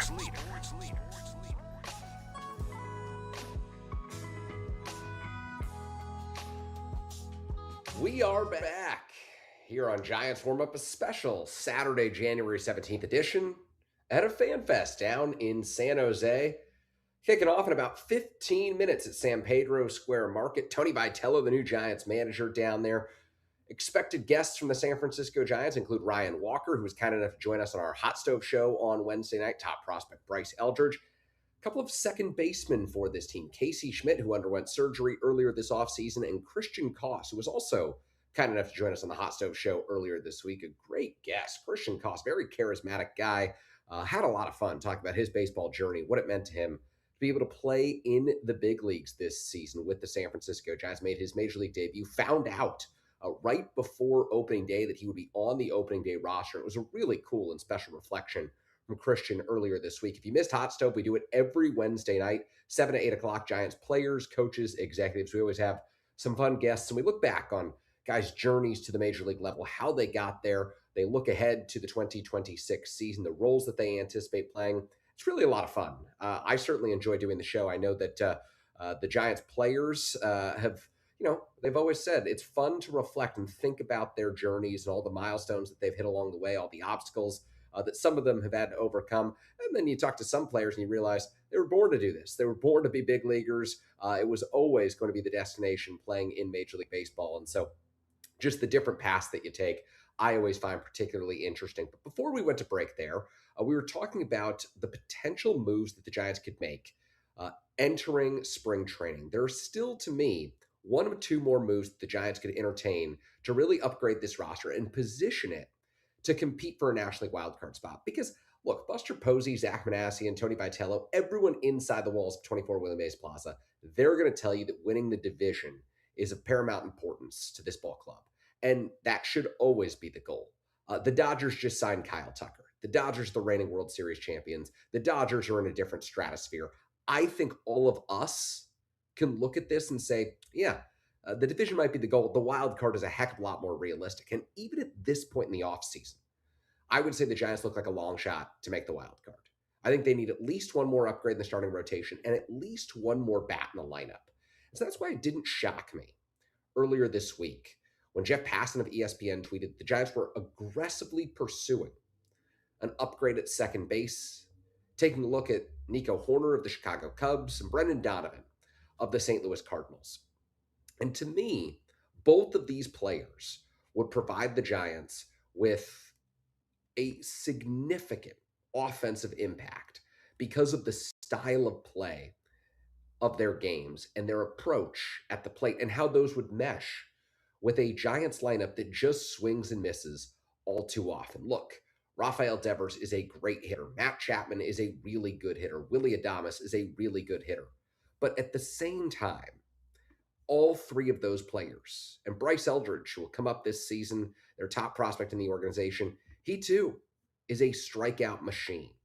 And so when you're talking about a ton of players who strike out a lot, you need to balance that with players who put the ball in play more frequently. And I do think that Jung-Hoo Lee will be one of those players this season. I think there's an opportunity for some other Giants players to cut down on the number of Ks. But the best way for Buster Posey and Zach Manassi to enhance this lineup, in my opinion, would be going out and getting a high contact, high batting average player who gets on base with regularity and can run the bases, steal bases, and put pressure on opposing defenses. And that, to me, is why the potential of a trade for Nico Horner of the Chicago Cubs is so intriguing. Horner, 28 years old last year with the Chicago Cubs, a .297 batting average. He struck out in 649 plate appearances, 599 at-bats. With the Cubs, he struck out just 49 times. That plays.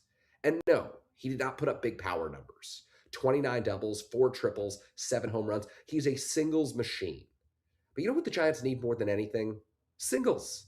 And at Oracle Park, with the vast outfield and great speed, singles can turn into doubles. Doubles can turn into triples. And Nico Horner could be enhanced even more by playing at a ballpark like Oracle.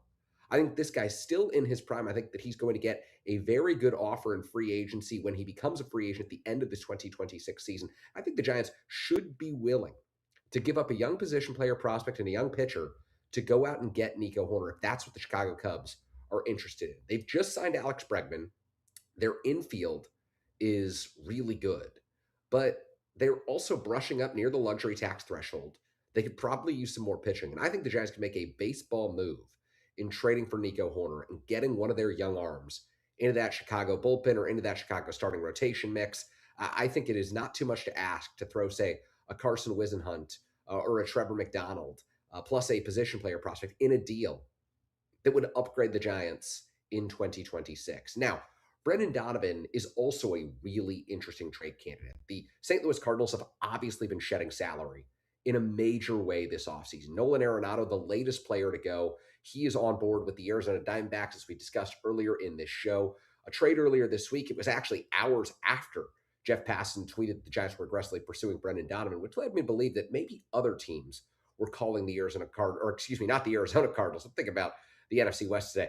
The St. Louis Cardinals about Arenado, about Donovan, about Lars Nootbaar, and about some of their trade candidates, as the Cardinals seem to be stripping their roster down a little bit and gearing up for a rebuild. So Donovan, 28-year-old season last year, 2025. He was an all-star for the first time, and in 515 play appearances, he struck out just 67 times. The average, a little bit lower than Nico Hoerner. Hoerner's 297 compares to Donovan's 287. But the OBP from Donovan at 353 was actually 8 points better than the 345 posted by Nico Hoerner. Slightly better power numbers, 32 doubles and 10 homers, although both of these players are more contact-oriented hitters. But Donovan with the 775 OPS last year compared to a 739 mark from Nico Hoerner, who, by the way, has been over 700 in each of the last 5 seasons. And I think there's incredible value in that. Donovan, meanwhile, with the St. Louis Cardinals, over 750 in each of his 4 full major league seasons. So to me, both of these players represent a really important type of player for the San Francisco Giants that I think Buster Posey is going to continue to pursue in coming years. And I think the Giants are developing in their farm system right now high contact, fast players who can play multiple positions, who play good defense, who complement the existing core that includes Devers, that will feature Eldridge, that also includes Matt Chapman and Willy Adames. This core is talented. This core is good enough to lead the Giants into contention, but they need supplementary talent around them, players who accentuate their best skills. And I think that Donovan and Hoerner would both do that. And I think that each of these players could be acquired in a trade this offseason. I think that the Giants still have plenty of time. They have to get comfortable giving up some of their good prospects, and it might take multiple prospects to get Hoerner, who's just got 1 year left on his deal, or Donovan, who's got 2 years left in arbitration with the St. Louis Cardinals, to come to San Francisco. The Giants might have to make some hard decisions. But at the same time, this is an organization that has a core that's also aging. Rafael Devers, Willy Adames, Matt Chapman, none of these guys are getting younger. Bryce Eldridge will infuse this core with youth when he becomes a major league mainstay, and I fully expect that to happen by June or July. But this is a core that 2-3 years from now, we don't know if it will be able to compete for a wild card spot. We don't know if Adames is still going to be playing shortstop, if Chapman's still going to be capable of playing an above average, a gold glove caliber third base. So if that's the case, and the Dodgers are doing what they're doing right now, and the Padres roster is still in shape to compete, the Giants have to do more. Whether it's going out and acquiring a bat in Nico Hoerner or a Brendan Donovan, or making a splash in free agency in the pitching market when no one expects them to, and getting Framber Valdez, I believe the Giants have 1 or 2 more moves left to make. We can't judge this offseason just yet. Now, if they don't make these moves, it'll be an indictment on the front office and ownership in particular for not being willing to spend at a pivotal point, a pivotal juncture for this current core. But I do believe there's still time and resources left to make something happen and left to make this Giants team more compelling. Giants warm-up special edition today here on the show. We've got FanFest down in San Jose. It'll be kicking off in just a few minutes at San Pedro Square Market, running 12 to 3. Give you plenty of time to get home and listen to the 49ers game this evening. 49ers pregame officially begins at 2 o'clock today from Seattle with Adam Copeland and John Dickinson. On the other side, my friend Roger Munter are going to join us. We do the There Are Giants podcast together. Roger and I got together on Friday afternoon talking about some significant news around Major League Baseball, some significant news inside the Giants organization, and where Buster Posey pivots from here as the offseason continues. You're listening to KNBR 104.5 680, the sports leader.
Giants baseball to talk about. It is a jam-packed day here on KNBR.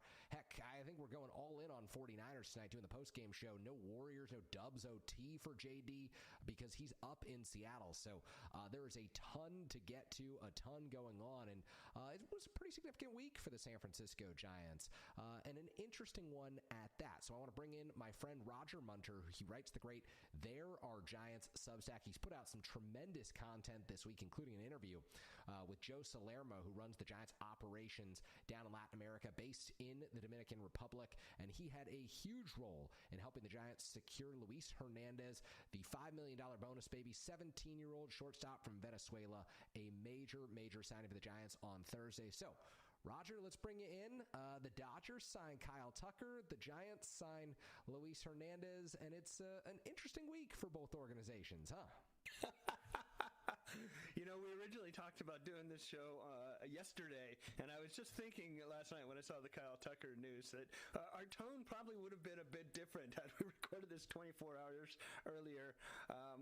But you're right, these are two significant signings, even though they are significant in very different ways. Now, let me ask you this, Kerry: are you one of the Giants fans of, like, you see this and say, okay, I'm calling it quits for 4 years. Let's aim at the 2030s at this point?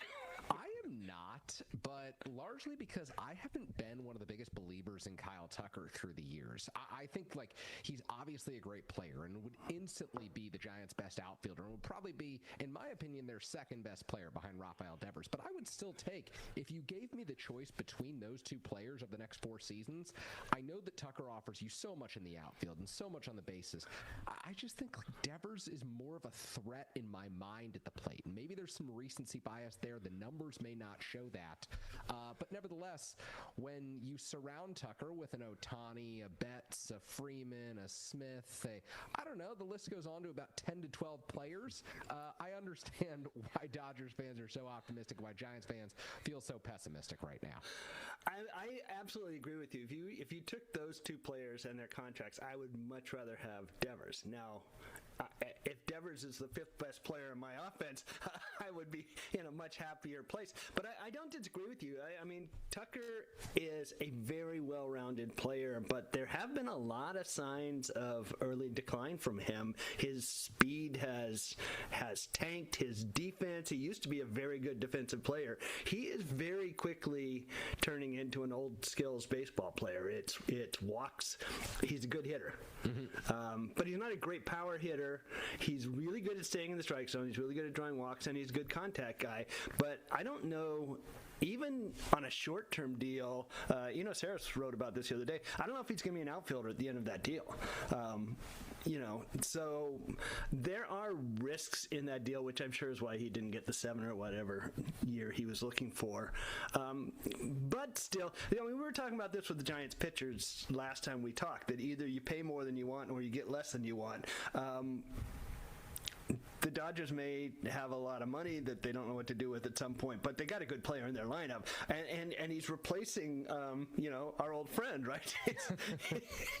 He's stepping into a terribly unproductive position, so it's certainly a good move for them, and I mean, it's easy to sort of despair when the evil empire, the Death Star, whatever it is, keeps adding pieces. But I think back to that Jeff Passan tweet a couple of days ago about the Giants' search for second baseman, and he said, if the Giants were to land Nico Horner or Brendan Donovan, both of whom we know they're pursuing, they'd have arguably the best infield in baseball. And I'm like, yeah, they would. That's not a bad place to start. You're not going to, if you aren't the Dodgers, every position on the field is not going to be an all-star. But having a unit like that is not a bad place to start building a competitive team. Yeah, and when I think about the Giants' second base pursuit and why it may be a Nico Horner or Brendan Donovan Donovan or a trade for a player who would fit in the infield. I really think a lot of this is set within the context of the Giants' broader organizational decision to cut down on spending. And when you think about all the needs that they have, Roger, they have needs in the outfield. They have needs in the rotation still. They have needs in the bullpen that they don't seem to be all that interested in addressing right now. But when you think about the highest value upgrade you can find on the diamond for a cheap cost, it probably is at second base. Nico Horner is due $12 million in the final year of arbitration with the Chicago Cubs, and he was a 6-WAR player last year. Brendan Donovan had half that WAR, but he's probably going to cost you half of that money with 2 years of team control left for the St. Louis Cardinals. And I think the Giants look at it as, hey, we probably wouldn't have to give up a prime prospect. We could part with some of our young pitching, but, maybe that young pitching is all of a sudden important if you don't add beyond Hauser and Malley in the rotation. So the calculus to me is, if there is a threshold that the Giants can't surpass, then second base might be the best position to target for potential upgrades, just because of the talent available for the dollar amount at that position. I mean, the other thing that I keep thinking about, and I had this conversation last year with actually somebody in the Giants organization. The messaging coming from Buster Posey and the top of the organization is, we want to win with pitching and defense. But so much of this roster is baked in. There are a lot of positions on the field where they can't do anything about the fact that they swing and miss a lot. They can't do anything about the fact that maybe their defense isn't as good as it could be. Second base, Casey Schmidt, you can see flash. You can say, yeah, maybe there's a decent starter there. But he's not a great defensive second baseman. He's a better corner infielder. He's going to swing and miss a lot. He's got a low on-base percentage. What has made him valuable as an offensive player the last couple of years is he's getting to a lot of his power. But if you look at the diamond there and say, well, where can we insert a little contact ability and a little defense?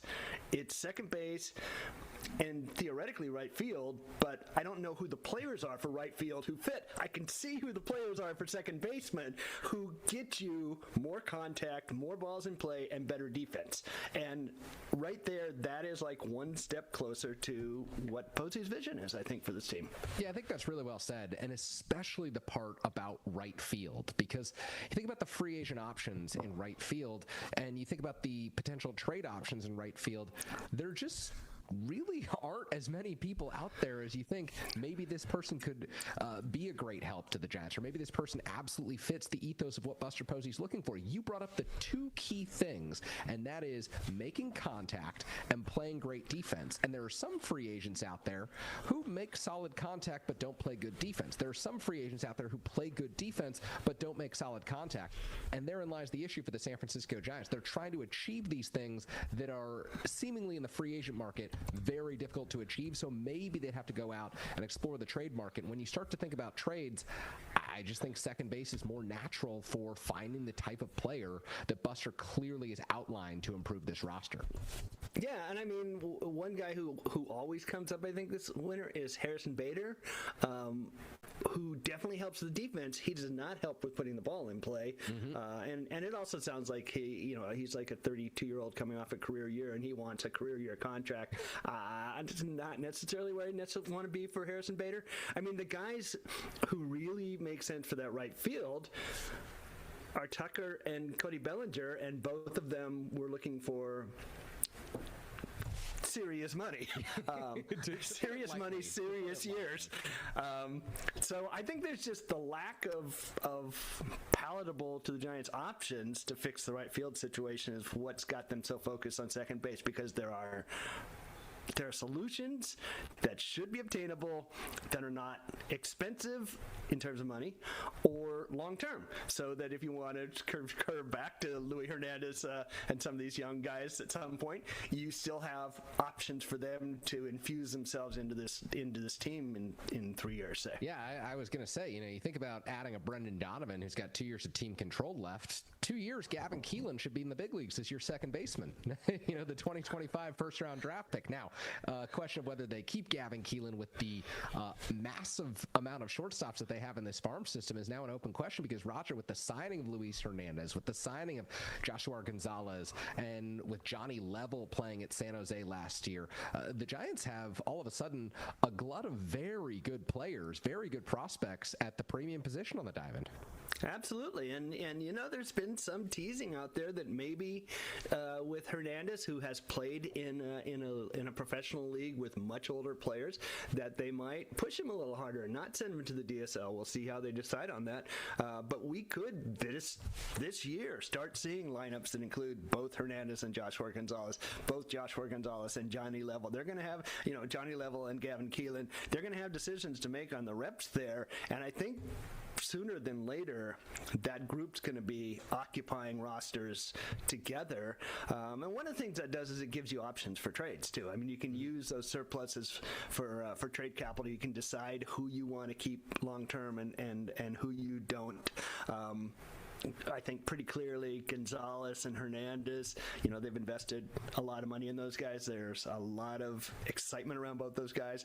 Probably those are the two they want to keep, and maybe Level, who also is a really exciting player, in Keelan. These are guys you use in deals at some point, but it is the reason you have a pipeline of talent is because it gives you more options to improve your big league lineup. And I also think it's the reason that, and not to derail us too far off the major league roster, but I do think it's the reason that you spend $3 million on Joshua Gonzalez or $5 million on Luis Hernandez, because instantly those players are going to come into your farm system and be some of the top prospects, some of the highest regarded trade chips around. And so they are either almost certainly going to make it to the big leagues one day, and or going to be coveted assets by other teams. I mean, think back to 2017, 2018.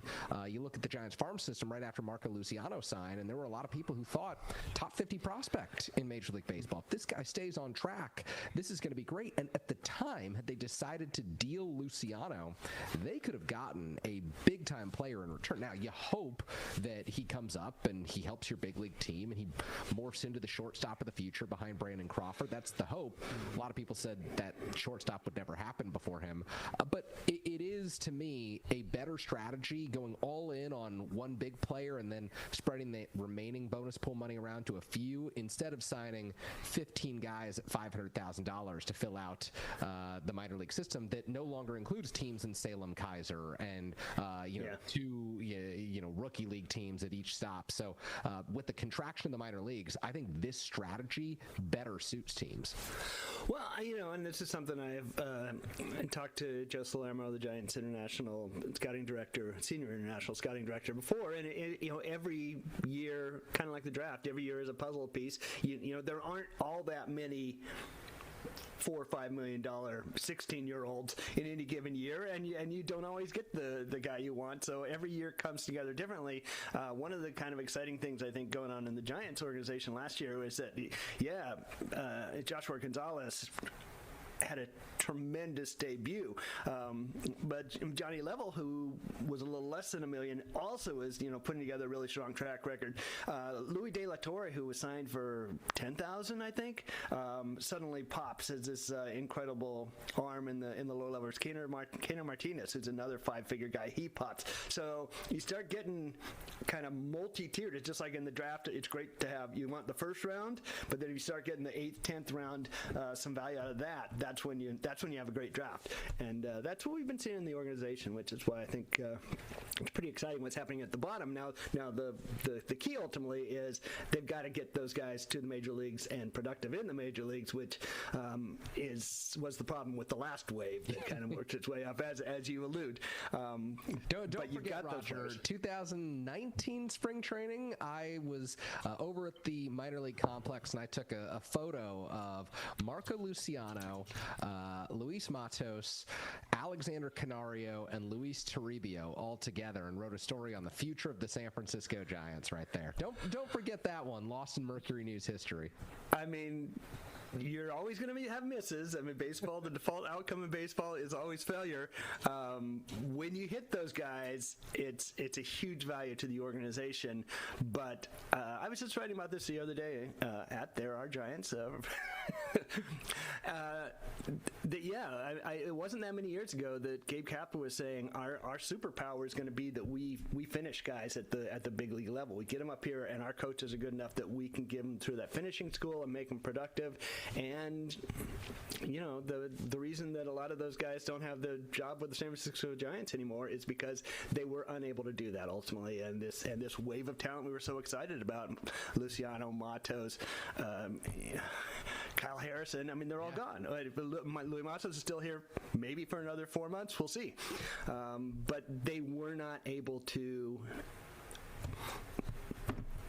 inject those guys into the major league roster successfully. And then when you are not able to inject guys into the major league roster successfully, your major league roster is reliant on major league free agency. And when your ownership says we're not going to spend on the A-tier free agents, which are at best a 50-50 proposition. I mean, we've seen can't-miss free agents like an Anthony Rendon coming off of his tenure with the Washington Nationals. He was spectacular. That was a terrible, terrible deal, maybe the worst in MLB history with the Angels. I mean, even their deal with Albert Pujols. So that's just the A-list free agents. The Giants are patching over their roster and their holes with B and C list free agents. So I always say if 50-50 is the proposition for the best players, the other guys, you're looking at maybe a third of them hit, a quarter of them hit, and you've really got to get something out of Tyler Mahle this year. You've really got to get Adrian Hauser at the version that he was with the Chicago White Sox for this to be considered a successful offseason, because otherwise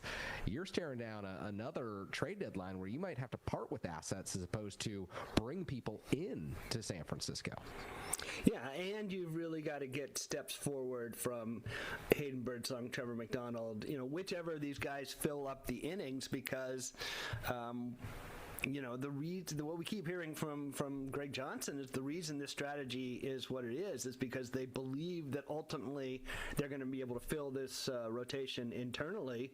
A year from now, Robbie Ray's gone, Tyler Mahle's gone. I mean, there's a lot of holes to fill, and you have to know that you can fill them. That's what the strategy is pointing to, and that's what has to happen for the strategy to be successful. Do you think that some of the Giants' reluctance in spending this offseason has to do with the fact that Robbie Ray is coming off the books and they're going to have to replenish this rotation through free agency or trades? Because right now it just doesn't seem realistic to think that the arms at the highest levels of the farm system, the arms that are on the 40-man roster, are going to fill out all of these spots in the rotation, the bullpen. Like my project Hayden Birdsong for closer, I think that's a feasible possibility. But Hayden Birdsong for number 3 starter, that's a much bigger ask of 2026. Yeah, it's hard to really know what's behind strategies. We can see that industry-wide there's been a reluctance to spend. Obviously, last year of CBAs are always kind of bear markets. First year of CBAs tend to be a little more open pockets. The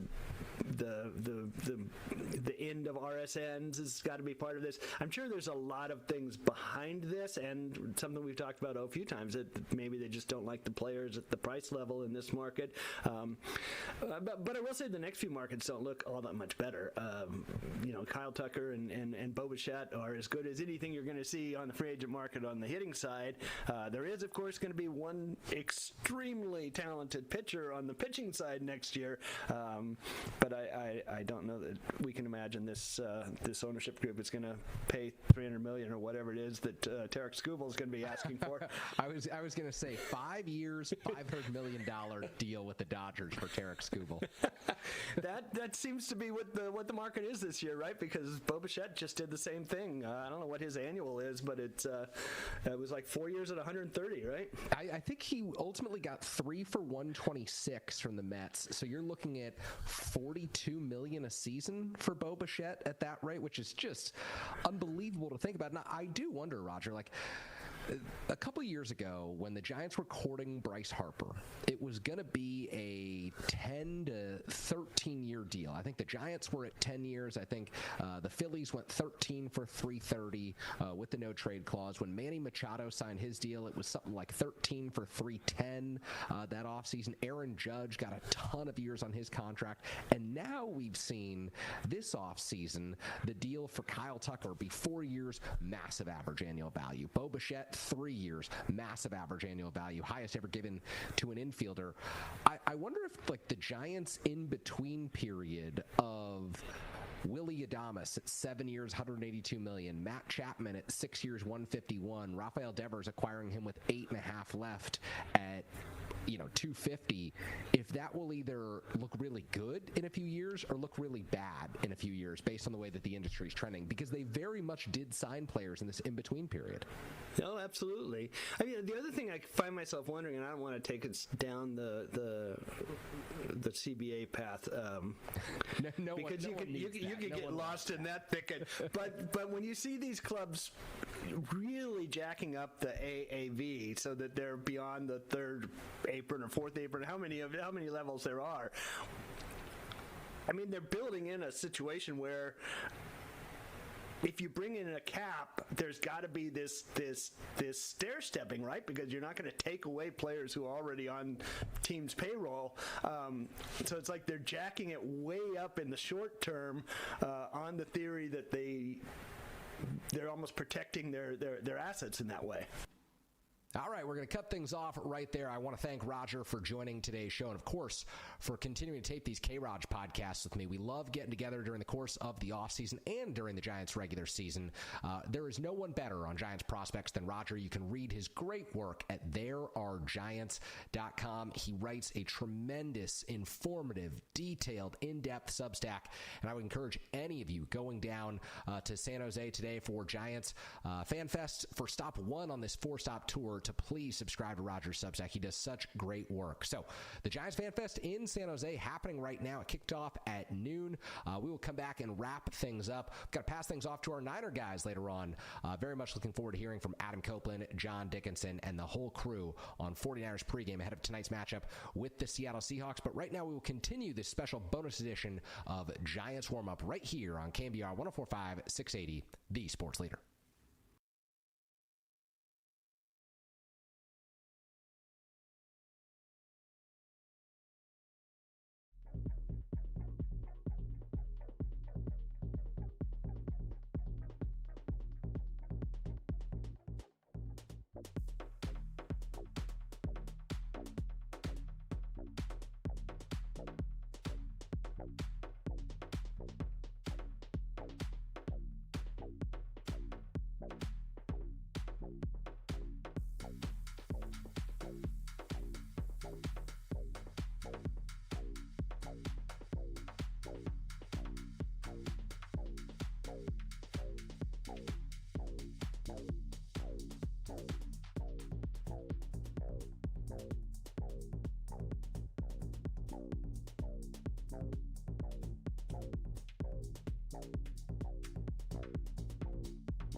Our KNBR Giants warm-up keeps rolling on the Sports Leader. All right, we are back here on Giants Warm-Up. Kerry Crowley wrapping things up this morning with you. Really this afternoon now. We've crossed into the 12 o'clock hour. Giants Fan Fest has begun down in San Jose at San Pedro Square Market. If you're in the area, head on over. Tony Vitello and a select number of Giants players meeting with fans down there. It's the first of 4 stops on this Giants Fan Fest tour that will also include a stop in San Ramon next weekend, Sacramento at Sutter Health Park, the home of the Rivercats, the Giants AAA affiliate, on Saturday, January 31st. And then Saturday, March 14th, Giants alumni, Giants legends will be in the house, including broadcasters as well, at Oracle Park, inside the walls of 24 Willie Mays Plaza. Always fun in the middle of spring training to really get baseball season jumping. And we are just about 2 months away now from the start of this 2026 baseball season. The Giants and the Yankees coming your way Wednesday evening, the first game of the Major League Baseball season on March 25th, a 5:05 start on Netflix. It is a big, big streaming affair, and Logan Webb should be on the mound for the San Francisco Giants. The Giants, a rare opportunity to open the season at home, and should be really fun. So if you enjoyed today's show, be sure to tune in. Next week, Wednesday night, we will have our Giants Hot Stove League show every Wednesday leading up to the start of Cactus League play in late February. Giants players, coaches, and executives join the show. We had Ryan Walker and Christian Koss on this week, both of whom are down at FanFest right now. And of course, stick around later today here on KNBR. We've got some great stuff coming your way. 49ers pregame show begins at 2 o'clock. It's Adam Copeland. It's John Dickinson. They will be live from Seattle. Larry Krueger will join them as well. So you get more Krug content dialing in on the big matchups for the 49ers and the Seahawks. And then, of course, the 49ers and the Seahawks kicking off at 5 o'clock from Lumen Field in Seattle. We will carry the entire game, the post-game show live as well here on KNBR. So if you're driving around the Bay Area right now, if you're driving around Northern California, please do get to your destination safely. We know that you will be rooting on the San Francisco 49ers this evening. I want to thank everyone who tuned in to today's show, everyone who tuned in on their way down to FanFest. If you're still on your way, I'm sure it should be a great afternoon there down in San Jose at San Pedro Square Market. Of course, I'd be remiss if I did not thank our tremendous producer today, Danny Dunn, running the board. Danny, always one of my favorites to work with here at KNBR. He powers this station weekdays, weekends. Danny feels like he's always on, and we appreciate Danny clocking in here on Saturday morning to help bring you this bonus episode of Giants warm-up here in the offseason. So I'm Kerry Crowley. Stay tuned for more Giants news and speculation, analysis, all of the sort throughout the course of the offseason here on KNBR, where we bring you updates whenever we have them. So thanks for listening, and up next, more here on KNBR 104.5 680, the Sports Leader.